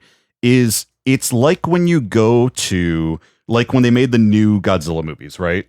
The Gareth Edwards movie, yeah. And remember how it was Godzilla, but the villains were just like random bug things that were like kind of nondescript and didn't really come from. And I'm saying, you mean the Mutos? What were they? They were called. If you're talking about the like the 2000, I want to say 13. Yeah. Or 14 Godzilla movie. Yeah. You know, Let Them Fight. That one. Yeah. They were called Mutos. Are they from? But they're not from any previous iteration of Godzilla, right?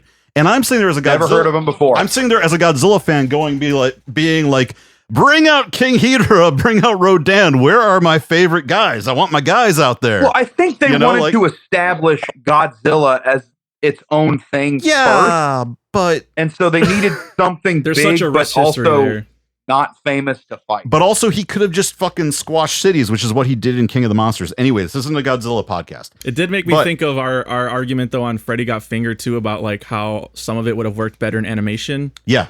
I think the Golgothan sequence would have worked way better in animation. Oh, wow. That is crazy, man. But yeah. I mean, Rick and Morty just did an Easter-ish episode where it was crazy. It was like space Christians and like Easter bunny monsters and stuff like that. I'm like, that seems like an animation. But the budget would have exploded because animation during this time, this would have been hand-drawn animation. It would have been traditional frame by frame. Yes, you could outsource it to Korea for the in-betweening and stuff, but you're still doing hand-drawn animation that has to look somewhat realistic on screen, or at least like believable. And they weren't doing like there was like coloring on computers, but they were scanning pencil sketches still. So like it would have not been, I don't think it would have been feasible given their budget. I think it was cheaper to build a shit monster and just shoot the real thing. Well, I mean, like if the whole film was maybe, I don't know. Like, I'm just not saying like just this scene because the CGI is not good in this film. What I was getting at though with that was there's so much cool monster shit in Catholic mythology and the Bible. Yeah. And they didn't pull any of it. And I'm like, man, you could have like Cerberus in this movie. You could have like, you know, like fucking with Noah, Aronofsky's Noah, he had the seraphim as like the rock monsters. Like there's cool stuff you could bring in that at least has some kind of basis. And I think, I don't know. He's just not as nerd as much of it, maybe, as he is with superhero stuff. Yeah, somebody give me money to make a weird ass Catholic movie. Thank you. No, but I mean, and this is a nitpicky thing. I get it, but I do think for me personally, like the lore was confusing because I was like, I feel like you have to go. You either need to go full Catholic and have it all be kind of like close to accurate, so that you're pinpointing what you're criticizing, or be more observant of like Eastern religions. But the problem with Eastern religions is they don't work the same way as Catholicism. They don't have, like, Islam doesn't have a central authority. They have multiple imams in like different types of Islam, like Sunni and Shiite. I was wondering, he could have had like a black Jesus in this movie. I was wondering why he, maybe too controversial or something like that, but Jesus is absent in this movie. He could have done that too. I mean, you know, it's just, again, it's let's face it, it's a low budget movie.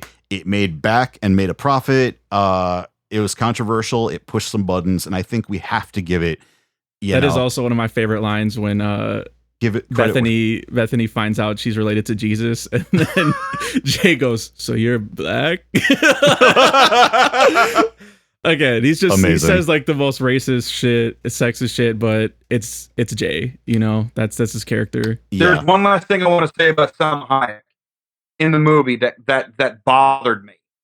Okay. It's when she's talking to Azrael, and he's saying it's like no, I was an artist as to why he didn't fight, and she goes, "Oh, so you were an artist? Big deal. Elvis was an artist. He was the king. That didn't stop him from serving his country in time of war.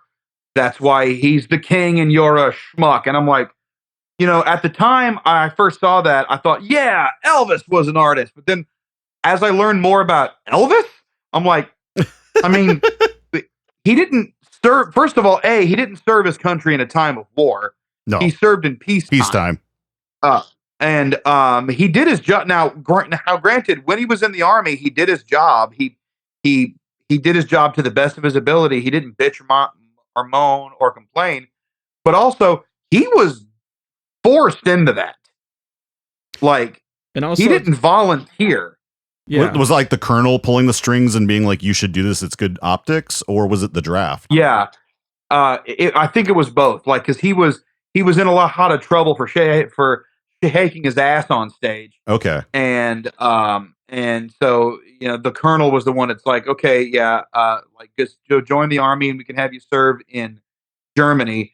And also, Elvis didn't really have fond memories of his time in the army because it was when he was in the army is when his mom died. And so, like, no, it just doesn't. I also doesn't think that just makes you a better person or like a king of anything just for serving your country. I mean, it's like admirable, but also like Muhammad Ali didn't serve when he got drafted and got a ton of shit for it. Or even like Jimmy Stewart is an actual dedicated war hero. Yeah. Jimmy Stewart retired from the Air Force as a full bird colonel. He bombed Nazis. The problem with that, though, is he also bombed civilians because you inevitably bomb civilians when you bomb Nazis. But it's a very like pro military like. It's a weird thing. It's the older I get, the weirder I think it is. Where I'm just like, I mean, yeah, it's a weird example. It's just a weird example.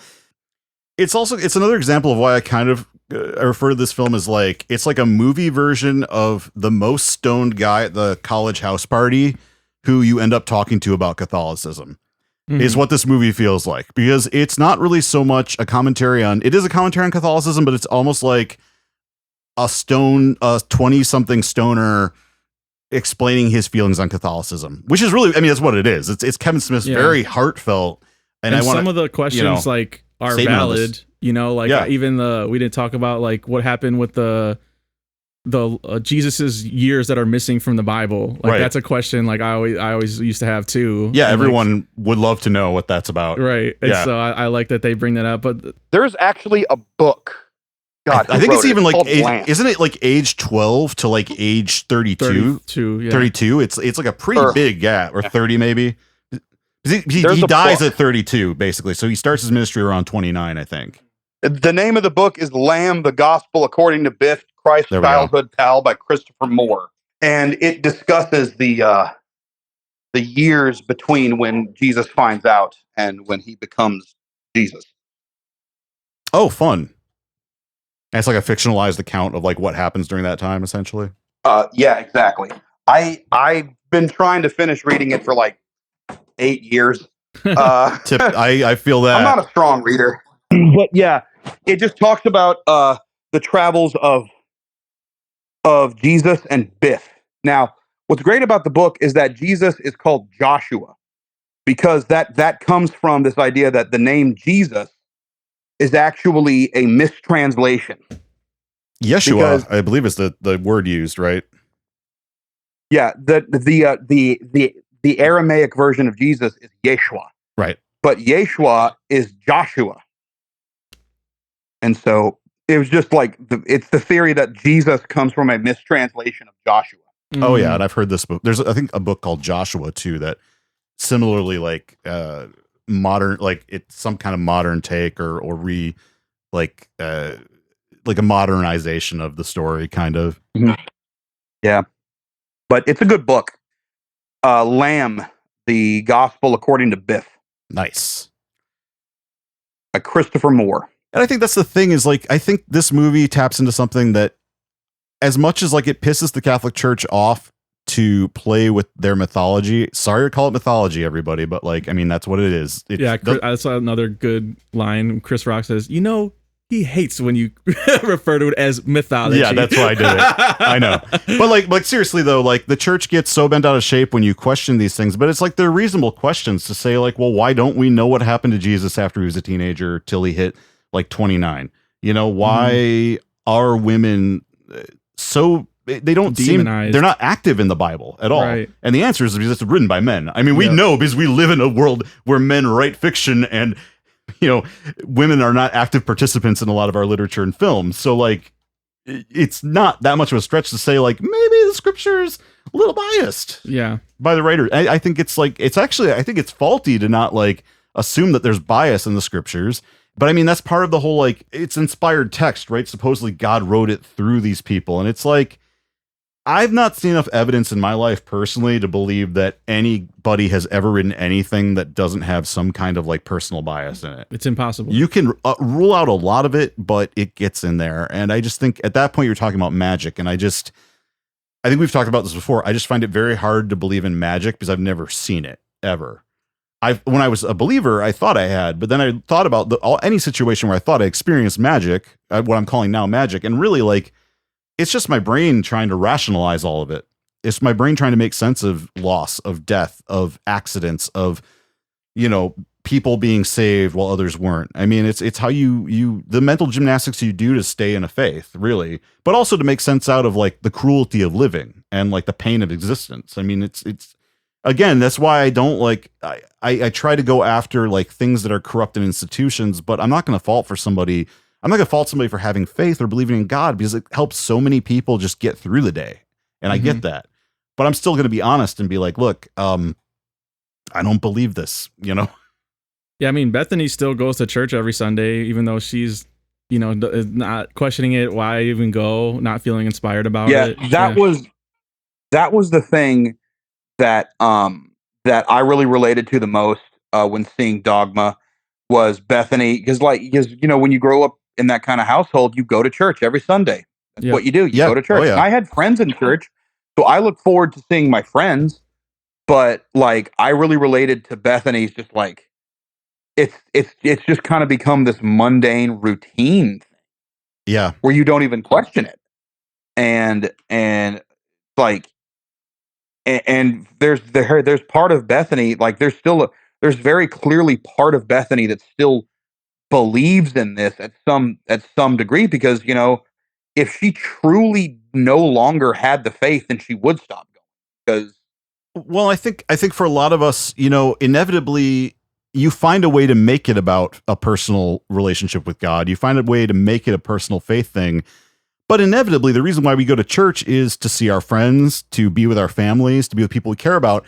But when you're an adult who lives in a city, eventually you start realizing like, I'm going to do this thing at 10 or 8 a.m. or noon on a Sunday every week or 4 p.m. on a Saturday. And I'm just leaving my girlfriend. Like she's in, we could be going to brunch. We could be doing something fun in the afternoon together in a park. And instead I'm sitting here by myself with a bunch of old people and a few people with babies and a few of my neighbors. And like, I mean, there were people I adore who would go to my Polish church, but my girlfriend's not sitting there with me. My friends aren't there. They've all moved past that. And eventually you start to ask yourself, like, did I ever do this for like a spiritual reason, really?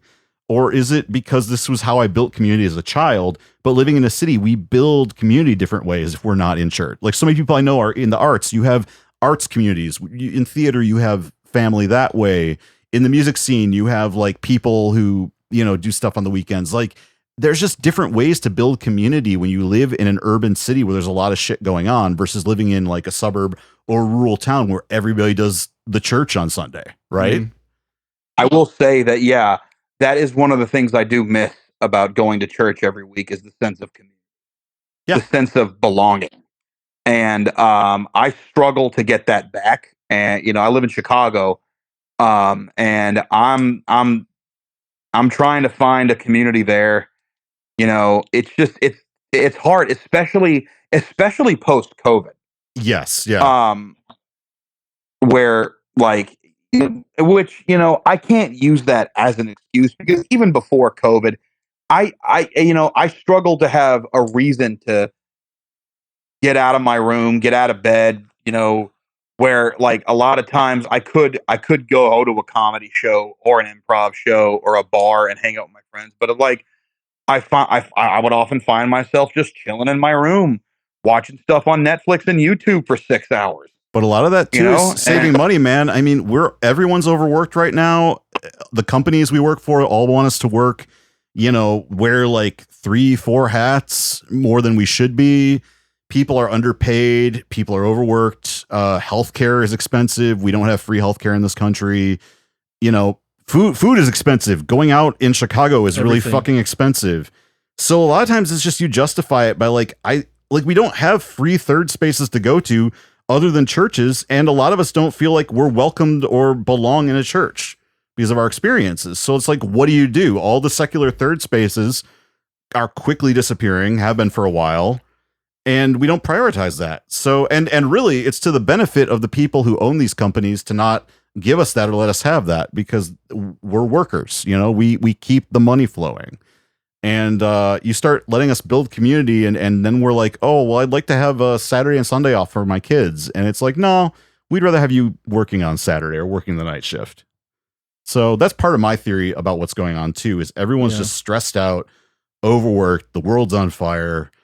And so Azrael was right? Question mark? No. Yeah. I'm not saying he's wrong.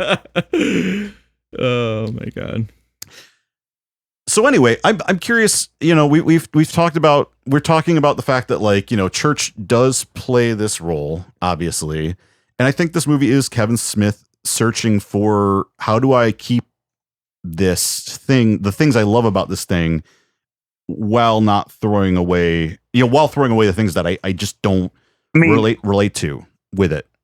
I think that's one of the things as to why Dogma is such a well-respected and well-received movie and why it still has the following it has today is because it's asking a universal question that has, especially in the age of in the age of Trump and MAGA and evangelical Christians and deconstruction and all that stuff, that people often ask, Christianity and the church when I was younger used to be a source of community and love and belonging, and it feels like, because people don't leave Christ, they leave Christians. Right. Always. But we get accused of leaving Christ when we do that. Well, because what happens is, and this is kind of what happened with me. I don't consider myself an atheist. I still consider myself, I'm more agnostic than anything, which is, I'm just a lazy Christian. The respectful atheist. Or lazy atheist, who knows? Yeah. But my parents they raised me to, you know, ask questions and follow the teachings of Jesus. And then I like, you know, they raised me to believe in Jesus and believe in this idea of like, okay, Jesus was, you know, love incarnate. He believed in turn the other cheek and, you know, feed feed the hungry, you know, house the poor, house the homeless, The Beatitudes. heal the sick. Yeah. The Beatitudes. Yeah, and all like I was raised with the Beatitudes. I used to be able to name all the Beatitudes. But then you see the way that Christians conduct themselves, and like you talk about the very things that Jesus believes in on a policy level in the United States, and it's all, well, that's socialism. That's evil. That's evil socialism. Who's going to pay for it? Who's going to pay for it? Who's going to pay for it? It's like, did anybody ever ask Jesus who's going to pay for it? I'm You know? fully convinced if Jesus Christ, you know, crash landed here in a meteorite today, Superman style, I'm convinced they would crucify him again. The MAGA people, they'd bring back 100%. Trump would make crucifixion legal again, and they would crucify him again because everything they represent has nothing to do with Jesus Christ. Who I'm a big fan of. I have no problem with Jesus. That's the other thing too. You know, you leave the Catholic Church, and first of all, Catholics are fucking weird about thinking they have a monopoly on Christianity. I get it. You guys are the earliest surviving Christianity because you killed off some of the other ones. But like, you don't have a monopoly on it. And the There's idea, also the Greeks. what's that? The Greek Orthodox Church is pretty old too. Yeah, I mean, I grew up around Greeks. Judaic Christianity is probably the actual first in the line of Christian, which is not around anymore, but like it was like the first one. Roman Catholicism only consolidated because it had the wealth and power and then attached itself to the empire. Otherwise, there were multiple Christianities before that, and even things like the Gnostics and other groups. So I give you a whole lecture on that, but we're not going to do that. But you know, so Catholics like to act like they own the place, and the moment you leave the Catholic Church or even express doubt in it, they say, "Well, why would you turn your back on Jesus?" And it's like, you know, Jesus exists outside of like the Catholic faith system. Like, there's other denominations that are perfectly valid because none of us can prove that we're right. First of all, and you could even be inspired by and follow Jesus as an atheist because, you know, like I read Plato. I get stuff out of Plato, but I can also, the advantage of like philosophy is I can look at a philosopher and say like, oh, this guy was a sexist piece of shit. Okay, we'll scratch out that line and that line. Don't want that. Cool. But, you know, he's got some other good points. So we'll take that, you know, which feeds into what Rufus was talking about in the movie about how the difference between an idea and a belief, right? That like a philosophy is just a series of ideas. You can pick and choose a philosophy, you know, like if you follow, like you can like follow certain elements of of different people's philosophies easily. But like when it comes to a religion, when it comes to a belief structure, that is way different. It is. And the fact that I love that this movie talks about how beliefs and ideas should change, because something I talk about a lot is like a wise person changes with new information. The Catholic Church, I don't want to say it doesn't do that because the Catholic Church actually does change over time, but there are so many Catholics who make the claim that, oh, well, the church is unchanging. It's never changed. And I'm like, if you read church history, you know that's bullshit, first of all. But second of all, why would you not want the church to change? Like, the wise person relishes and embraces new information and knowledge and wants to be a better person and change and expand their worldview and their moral arc. Why would you limit yourself to the knowledge of people from 2,000 years ago who thought that epilepsy was caused by demons? You know what I mean? Like, just right. It's just, it makes no sense to me. And I could probably, there was a time when I was on board with the idea of a fluid Christianity that allowed me to actually grow and change. And now I'm just kind of like over it all. And I'm inspired every day by Jesus. I'm inspired every day by the Beatitudes. I live my life by that shit.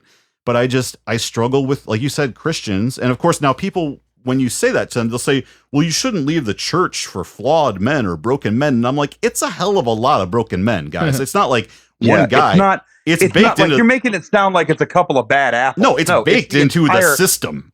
Like, it's the whole thing. Like I was talking about this with my mom, who was a lifelong and devout Christian. And I love my mom. I like she is one of the greatest women I've ever known. Yeah.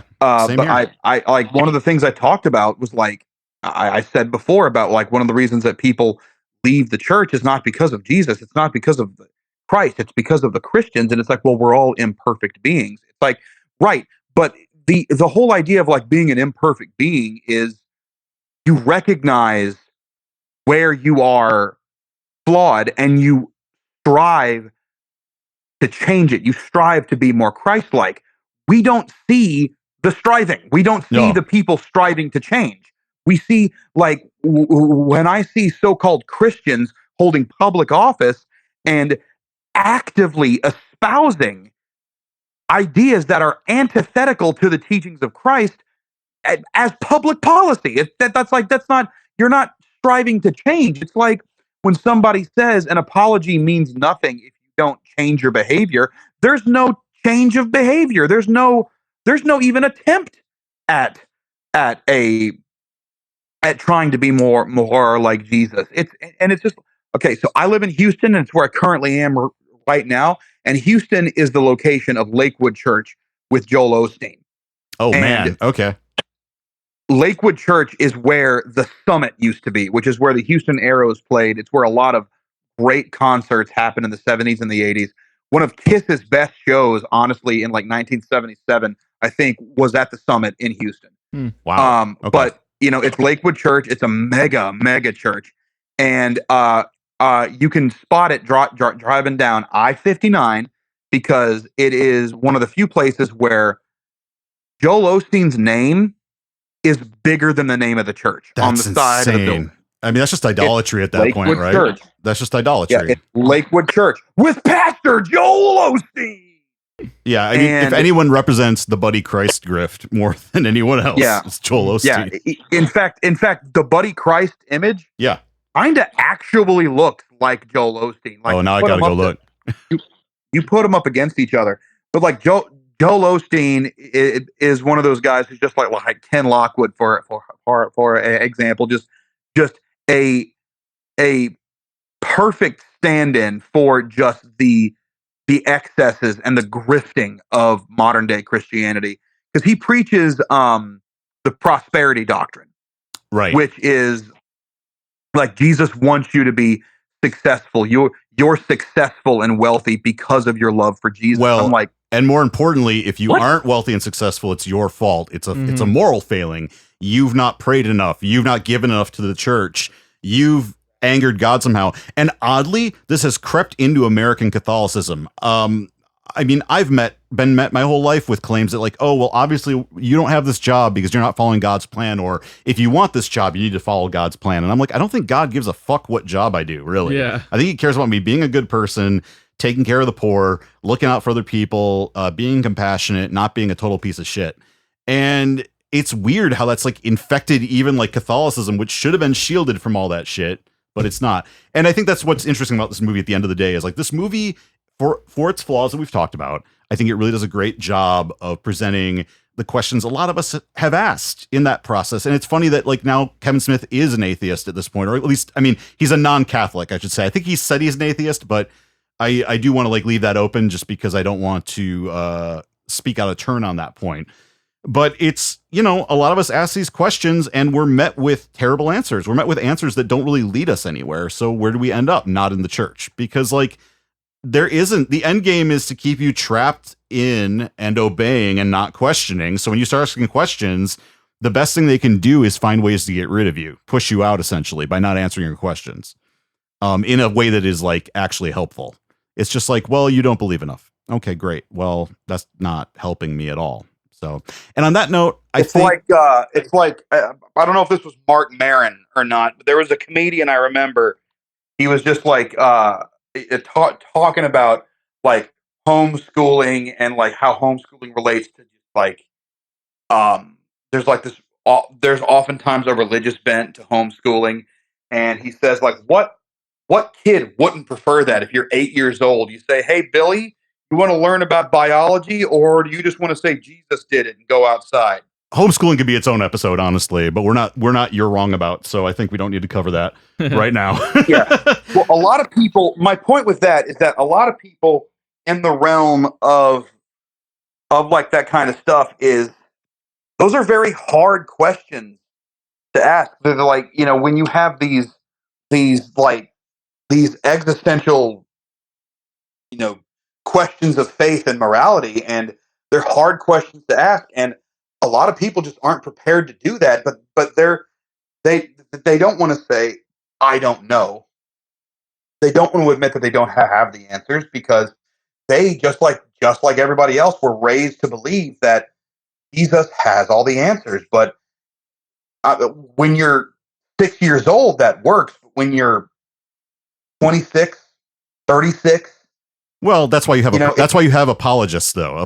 Catholic apologists fulfill this role and are really good at finding ways to cherry pick and create logically fallacious arguments to defend any question you could possibly have. There's a counter argument to it within apologist circles. I think of like Catholic Answers is a great example of that. Catholic Answers itself sometimes is wrong about the answers they're giving, which are supposedly Catholic. So it's one of those things where, there's an entire grift of Catholics who make a living just finding answers to these very questions to keep you in the church. And it's lucrative. They have speaking tours, they sell books, they have radio shows, they have podcasts. And it's unfortunate because it keeps a lot of people in the system longer than they should be. People who really don't want to be in that system at the end of the day.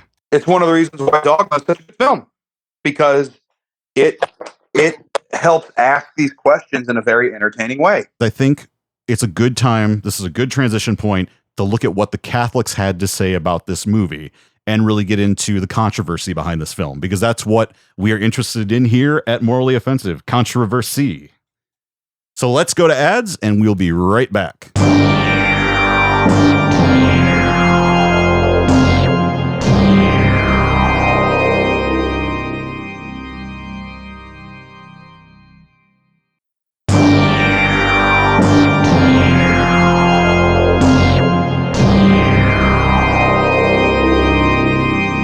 And we're back. So guys, And we're back! And we're back with the Eucharist. Do you guys remember the response to this movie from Catholics or Christians in general? Negative. Okay. So They weren't fans. They were not fans, specifically the Catholic League. Kevin Smith actually is really funny because he always makes a point to point out that the Catholic Church did not give a shit about this movie coming out. They really could not be bothered. The Vatican did not care. It was lay groups like specifically the Catholic League, who, headed by Bill Donohue, who's a real piece of work, they panicked about everything in the 90s. I don't know if you remember the song What If God Was One of Us by Joan Osborne. They were involved in pushing against that. I mean, they're involved in a lot of anti-choice movement stuff, but anytime anything remotely touching on the Catholic Church that isn't quite like rah Catholic Church, they were protesting. Another film we were going to do during the series is called Priest, and that was another film that was a big deal that Miramax put out that they massively organized boycotts against, which is funny because the film, like, nobody saw it anyway, because it's like a drama. It's like, it's Oscar bait. But they successfully kept it out of, I think they kept it out of the Oscars completely, or at least partially. And, so their boycotts were somewhat effective back in the day. Now they're just kind of like old man screams into the wind, but they are kind of on the MAGA side of things. And it's interesting because, and I should point out, we did not do Priest because we literally couldn't find a print of it. I couldn't find a digital download. I couldn't find a DVD. The library system might have it, but we didn't have time to figure that out. So here we are doing what we're doing this month. Let me read some reactions. This is the Catholic League response, which is potentially one of the more unhinged takes. Disney dumps Dogma movie and protests proceed.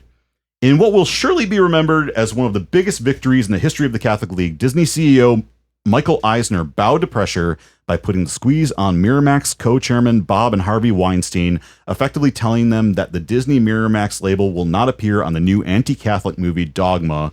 Dodged a bullet there. Miramax faxed its news release to the Catholic League on April 7th. Well, you think so, but hang on. There's more to this, okay? 2 days prior to the decision, the Catholic League had issued a news release entitled Disney and Miramax Poised to Anger Catholics Again. What prompted the release was a story in Premiere Magazine and the New York Post about the movie. In it, independent film channel host John Pearson, who I mentioned earlier, his book, Spike, Mike, Slackers, and Dykes, is excellent. I actually met him in grad school, but that's another story for another time.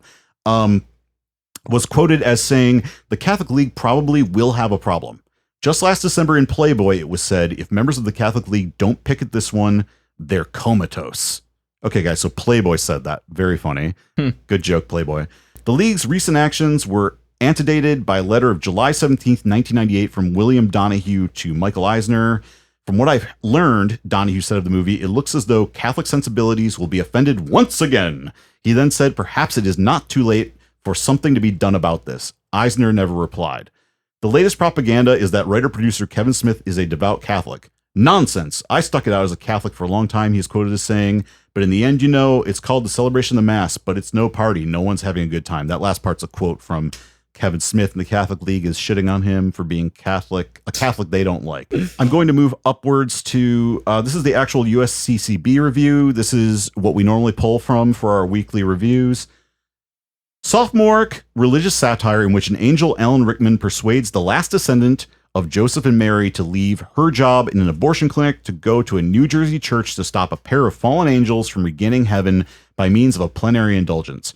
Writer-director Kevin Smith fools around with updating biblical characters and jabbing at Christian stereotypes in a work without narrative coherence or comic consistency, relying instead on a mindless mix of irreverence and absurdity that has more to do with hostility than humor. Anti-religious jabes, some intense violence, sexual references, substance abuse, assorted vulgarities, profanity, and recurring rough language. Do they ever use drugs in this movie? I guess weed. I mean, but whatever.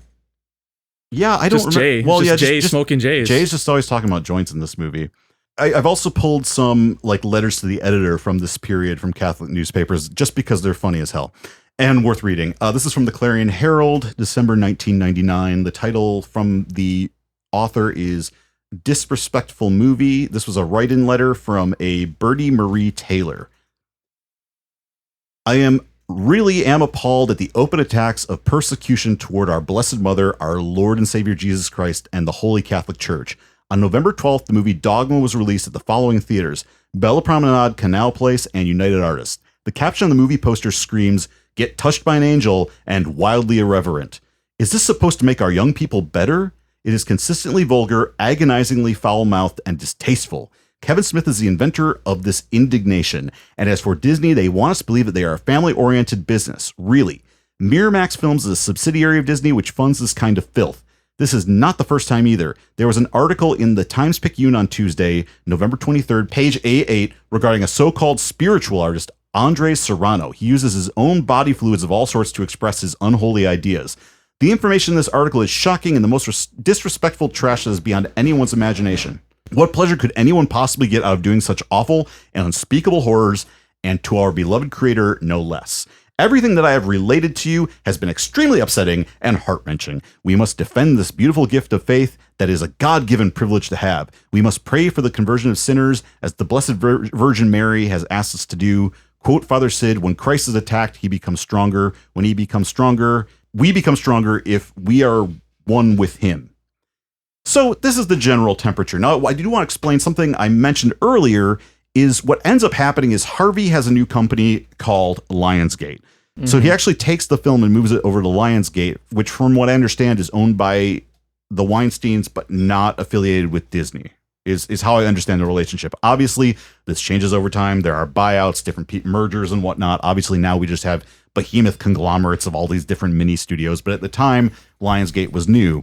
So it kind of like saved Disney's ass essentially by like moving the film around. But it's also why this film was caught up in limbo for so long until fairly recently, only getting a DVD release, I believe, not having a Blu-ray release, and now finally getting a 4K with this big tour that Kevin's doing. Yeah, that's why I have the DVD, because that's the only way everybody's held on to it. Yeah, everybody's held on to their copy, right? But yeah, that was a huge. I mean, this was like a big there's just like certain titles that have been unavailable. If like we're physical media collectors, we take a lot of stock into this thing, and so there are a lot of like ones that were like, when are we gonna get this? All I have is my DVD. Like, so especially from like auteurs. So Kevin Smith's Dogma was one. David Fincher's Panic Room, I hear, is coming soon, but that was like another one that's just unavailable. Yeah, it's been hard to get. And so yeah, when I found Dogma and like I was just thrifting one day and I found it, and I was like, I straight up just told the clerk there, like, you know how long I've been looking for this movie. Like, he's like, oh really? I feel like I've seen this before. And I was like, no, trust me, dude, I look for it all the time. And What's ironic is that at the time, a lot of people saw the Weinsteins as being, before obviously we knew about Harvey, a lot of people saw the Weinsteins as being champions for free speech and really like fighting the man on this. And it's funny that like the Catholics were right about Harvey, but for totally the wrong reasons. Like, I also heard, I mean, he was being very vague about it, which is rare for Kevin Smith, but like there was some kind of confrontation he had with Harvey. Yes, I've heard this. Yeah, and that might be, he was kind of hinting that might be why, because he was like basically pleading with him, like, why do you want this movie? Like, just release the rights. And that he might have just held a grudge for him for whatever like petty bullshit reason. I mean, we know now he was a monster for a lot of reasons, but he was one to like maybe hold a grudge for if you didn't make him, please him in certain ways, or disagreed with him on a movie, things like that. It sucks when guys like Harvey Weinstein get outed as being these monsters in a way, because from my perspective of growing up conservative Catholic, they were painted as like the classic Jewish Hollywood devils, right? Like the Jews in Hollywood have no values. They are trying to like poison our society and turn our society against Judeo-Christian values. But then Harvey ends up being a massive piece of shit. Yeah. And it's like, they're kind of validated. Didn't help anything. No, exactly. And it sucks when like, and yeah, I mean, a lot of the suits in Hollywood suck. Like, let's be real. Like there's a lot of problems in Hollywood. I'm not trying to like gloss that over, but like also tons of good working class people in Hollywood who work there, tons of middle class people, lots of people from the Midwest who go out there. Not everybody's like trying to get one over on everybody, but the Catholics the conservative Catholics, I should say, really love to play into this old trope that goes back. It predates the Legion of Decency, but it even goes back to the Legion of Decency and Will Hayes and the Hayes office that we talk about all the time is like, and Joseph Breen. It's this idea that like Catholics have this history of painting Hollywood Jewish producers as sinful men who want to poison society and like spread secularism and destroy our Christian nation. Mm-hmm. And that's all tied into Catholic anti-Semitism and Christian anti-Semitism. Catholics will tell you we're not some anti-Semitic, but it's there in our history. It's in the Mass prior to Vatican II, which I've talked about. And it's in anything from the Crusades up through the Eucharistic miracles that were faked in order to, institute pogroms against Jewish people. So this is one of those nuanced things where it's like, wow, a lot of people really suck in this situation. And it's unfortunate. Now, someone who really sucks, speaking of people who suck, is, of course, the Catholic League ends up going after this film. And here is a secular source, Salon, on the Catholic League and Dogma. Many religious groups speak up now and then when faced with a work they find offensive. The Ayatollah Khomeini's fatwa against Salman Rushdie being the most famous and most extreme example. The cultural watchdogs of the Catholic faith, particularly the Catholic League, which is not an official church organization, though its offices are in the same building as Cardinal John O'Connor's office on First Avenue in New York, have been especially busy these days leading the crusade not just against Dogma, but also against Chris Olfili's painting The Holy Virgin Mary. We talked about that. This was also a big controversy when I was a kid, this art piece they're talking about. Olfili's work is part of the Sensation exhibit at the Brooklyn Art Museum, a rendering of the Virgin Mary that incorporates elephant dung and images of anuses and vaginas clipped from porn magazines. I really should look up this art piece because I've always heard about it and I have no idea what it looks like. But I'm like, is it even good? It sounds just kind of bad, but who knows? Maybe it is like a really interesting piece. I'm not sure.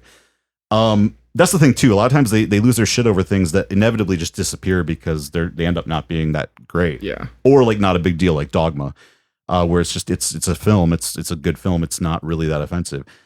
Smith has also said publicly that he was raised Roman Catholic. Even if, in the church's eyes, Smith is considered a Protestant, his avowal of faith isn't exactly common. How many times do you hear a member of the lapsed faithful, I count myself among them, expressing gratitude for having been raised in the church, compared with the number of times you hear them complaining about having their hands whacked by a nun's ruler?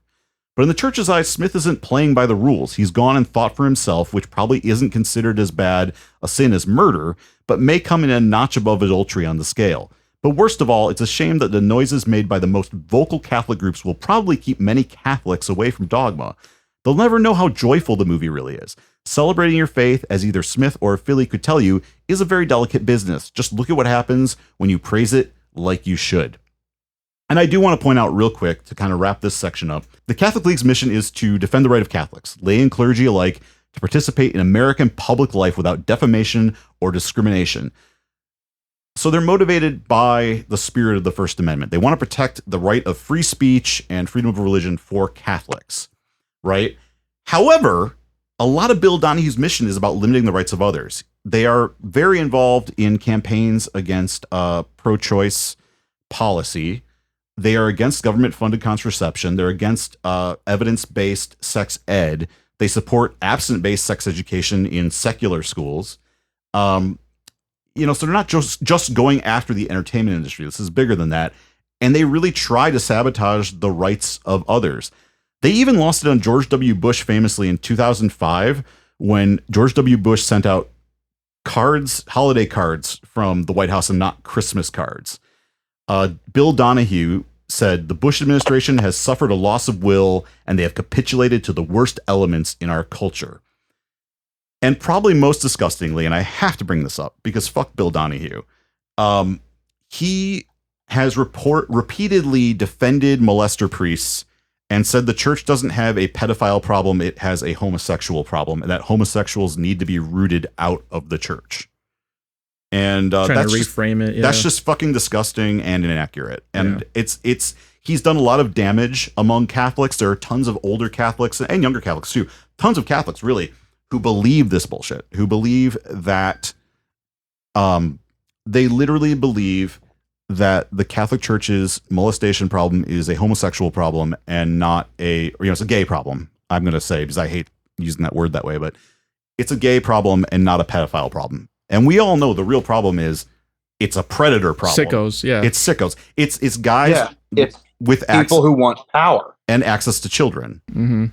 Which is hilarious because these are the people who also accuse all gay people of wanting access to children, but they're the ones actually protecting the people who want access to children. Just the irony. Well, yeah. There's an old saying, it's not even that old. It never stops being relevant. Is every conservative accusation is a confession. I like to not believe it, but it does play out that way quite a bit. And it's deeply sad and disturbing.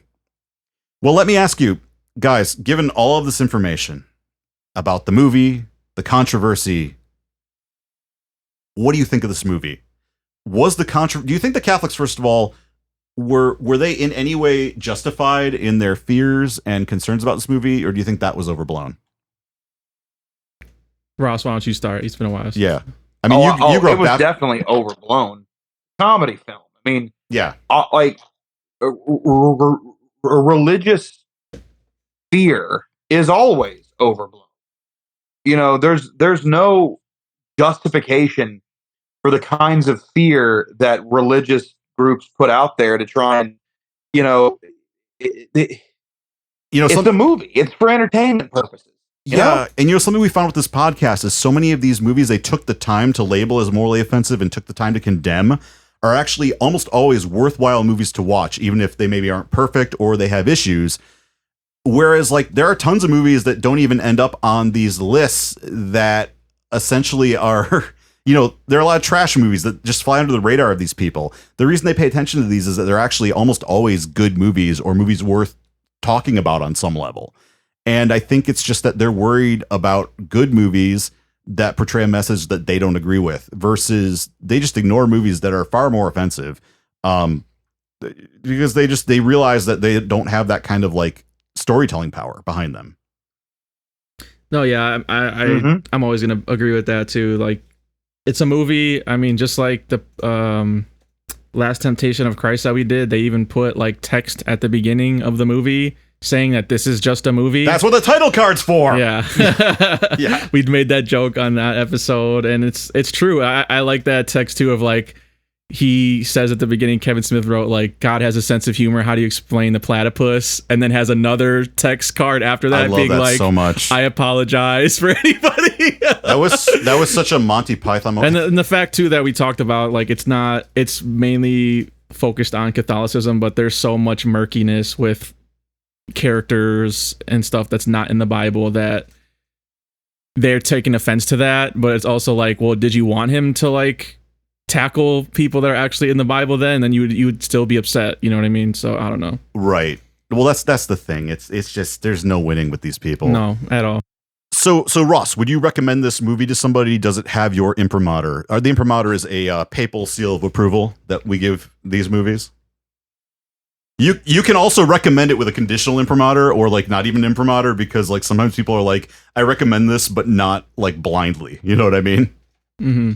I recommend this to anyone who enjoys a fun movie. I would actually, my caveats are less about the religious message and more about some of the performances and some of the artistic choices. Yeah, I think we're all kind of on the same page with that. I think I definitely give this my imprimatur. I think it's a fun movie. It's a fun watch. It's dated.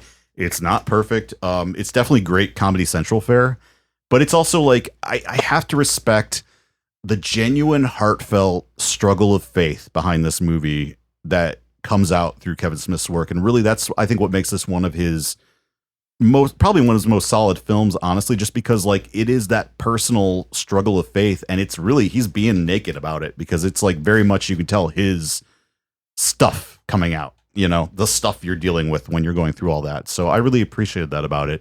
And I would totally recommend it for that reason. You know, and I would obviously like cue people into like, yeah, this is from 1998. It's dated in some ways, but honestly, these days, most movies I watch from 98, I'm just prepared, because I forget how much stuff is in all those movies that you just blindly kind of erase from your memory. And then you go back and go like, oh yeah, there's blackface in this movie. Not cool. Yeah. So, and this doesn't have blackface. So, good job.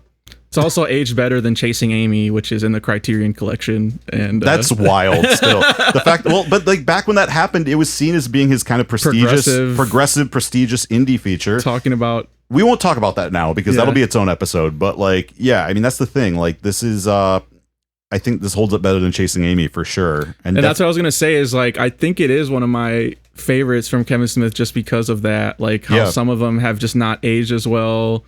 I mean, you mentioned Mallrats, I think is fun too. I guess this period is probably his peak, you know, like these first 4 movies. Yeah. His creatively, when he just had all these like ideas, and I'd still would probably put on Clerks before this, or Mallrats, but I do like checking in on Dogma every once in a while, just to remind myself like that it was an important text at that point in my life. I like that it's asking questions in a fun and irreverent way. I think Jay I was telling you before we started recording that I think this is probably Jason Mewes' like best performance as Jay, in my opinion. Yeah. I think he's like so funny, and like you can tell he did take it seriously, because like his timing and everything, even though he is saying like offensive shit, it just doesn't feel as like poorly aged as some other ones. Yes. Because like, you know, Linda Fiorentino is like looking at him like, this fucking guy just wants to sleep with me the whole time. You know, like it is just making constant remarks about that, and he is playing the idiot, you know? Yeah. So I think for that reason, and the cast too, like we talked about, just make this like worthwhile. You know, obviously some stuff hasn't aged, like the CGI or some jokes, but I'm really glad it's getting its release finally after all these years. I think it's deserving of it, and you know, hopefully we'll get like a new generation of believers and non-believers like looking at this like, you can do this, you can make art about this, or you know, asking questions about your faith and still make it fun. Yeah, and I think I'd say that, I mean, this inspires us in a lot of ways. This movie, when I think about it, it's like, it's one of the first pieces of art I remember really being like, it's okay to question this and to make fun of it.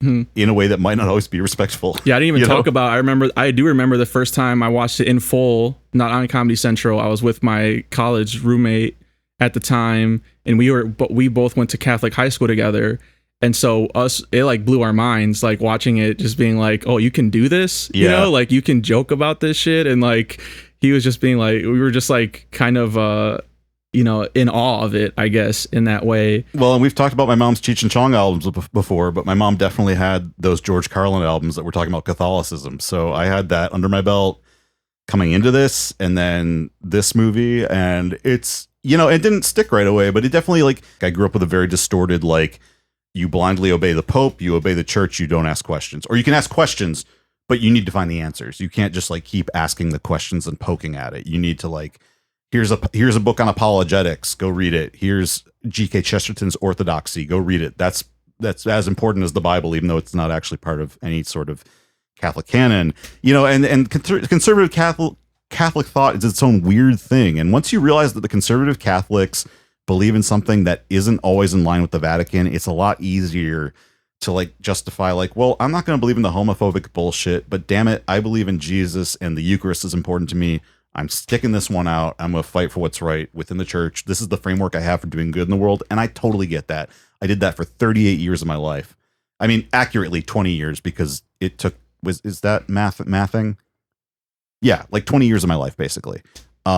After I kind of figured that stuff out and kind of changed who I was as a Catholic. And now I'm not Catholic anymore. Mm-hmm. So, you know, this movie, it grows with you, I think, in that way. And if all you know is of Matt Damon and Ben Affleck is the Jay and Silent Bob clip, like we talked about, the Good Will Hunting 2, this one gets a lot more mileage out of them that I like to revisiting. Like, this is like, wow, they actually are characters and have a full arc. It's not just like a cameo. Yeah, I like that, because and when they show up in his other movies, like we were talking about, it does just reek of like, he just was like, hey, I need you in this movie, like for 2 seconds. And they go to Wisconsin in this one, and they go to the airport, and there's cheese I love hats. that joke. There's some good Wisconsin representation in this, even if we are the butt of the joke. Mm-hmm. Although I don't want to hear New Jersey talk shit about Wisconsin. Yeah. Although the John Hughes shit I like too, where they find out that where the town that he's not real. Yeah.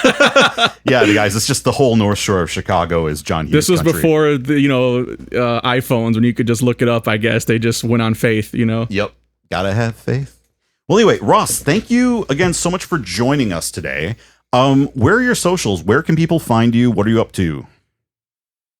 Well, TikTok is at Crabman732, the number 732. Instagram is Crabman_732. You can also find me on YouTube, same thing. Awesome. I'm on Bandcamp under Ross Childs, CHILDS. Check out my new song. Well, I recorded it a while ago, but my song Donald Duck in it just won an award. It won the Logan Whitehurst Memorial. It won the Logan Award, 2025 Logan Award for Outstanding Original Comedy Song. So yeah, just I'm out there. Check me out. Follow me. Subscribe to my Patreon. Help, buy me a cup of coffee. Help me pay for stuff. We should get one of those, a Patreon. Yeah, that's a great idea. Well, thanks again, Ross, so much for joining us. This was a blast to talk about this. The technical errors did not stop us. The demons in the recording software and in the phone did not stop this podcast from happening. Damn it. So seriously. I'm glad you could be part of this. And I'm glad, and thank you for taking time out of your time in Houston to talk to us. I realized in retrospect that it kind of like overlapped your little down country. What do you call that when you it's not downstate. Down country? I don't know. You're down south explorations and adventures. So thank you for joining us for this. Well, I'm happy to do it. This was a lot of fun. Thank you. Yeah, thank you. This is something that I was very excited to talk about. Hell yeah, man. No, I'm glad that I pitched a movie to you that was like a good fit, and it just all kind of came together. It was great. For those of you who want to support us, we have a merch store now, and we have a website, www.morallyoffensive.com. We have hats. We have bucket hats. I've got some tote bags up on there, stickers, jean jackets, all kinds of merch with our logo. By the time this episode drops, the new Hot Pre-Summer merch should be out and available for purchase. We'd really appreciate you picking stuff up because it helps pay our hosting fees. It helps pay for our fees for producing product, and it also helps me slide food under the door to feed our editor. I try to keep him fed on a healthy dose of fish heads once a week. So if you can please contribute anything, we'd really appreciate. That's www.morallyoffensive.com. Well, that about wraps it up for this episode. If you like what you heard, please rate, review, and subscribe to the podcast. This absolutely helps us gain traction and raise awareness about the show. Join us again in 2 weeks when we will be continuing our Hot Priest Summer series with a film that sees Gabriel Byrne as a priest determined to uncover the truth behind Patricia Arquette's mysterious wounds, which mirror those of Jesus Christ. I am, of course, talking about Stigmata. Thanks again for listening, and as always, go and sin no more.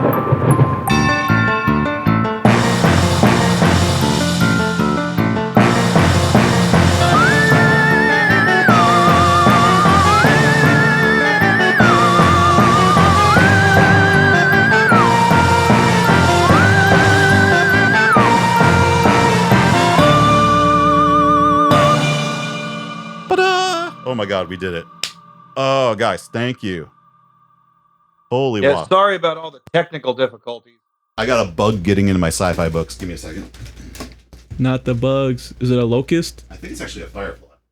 Not the bees. Oh, no, it's a firefly. Oh, I don't want to smash you. Okay, yeah, you stay. It's okay. It's okay, little guy. Okay. It's a firefly. He's glowing. He can stay.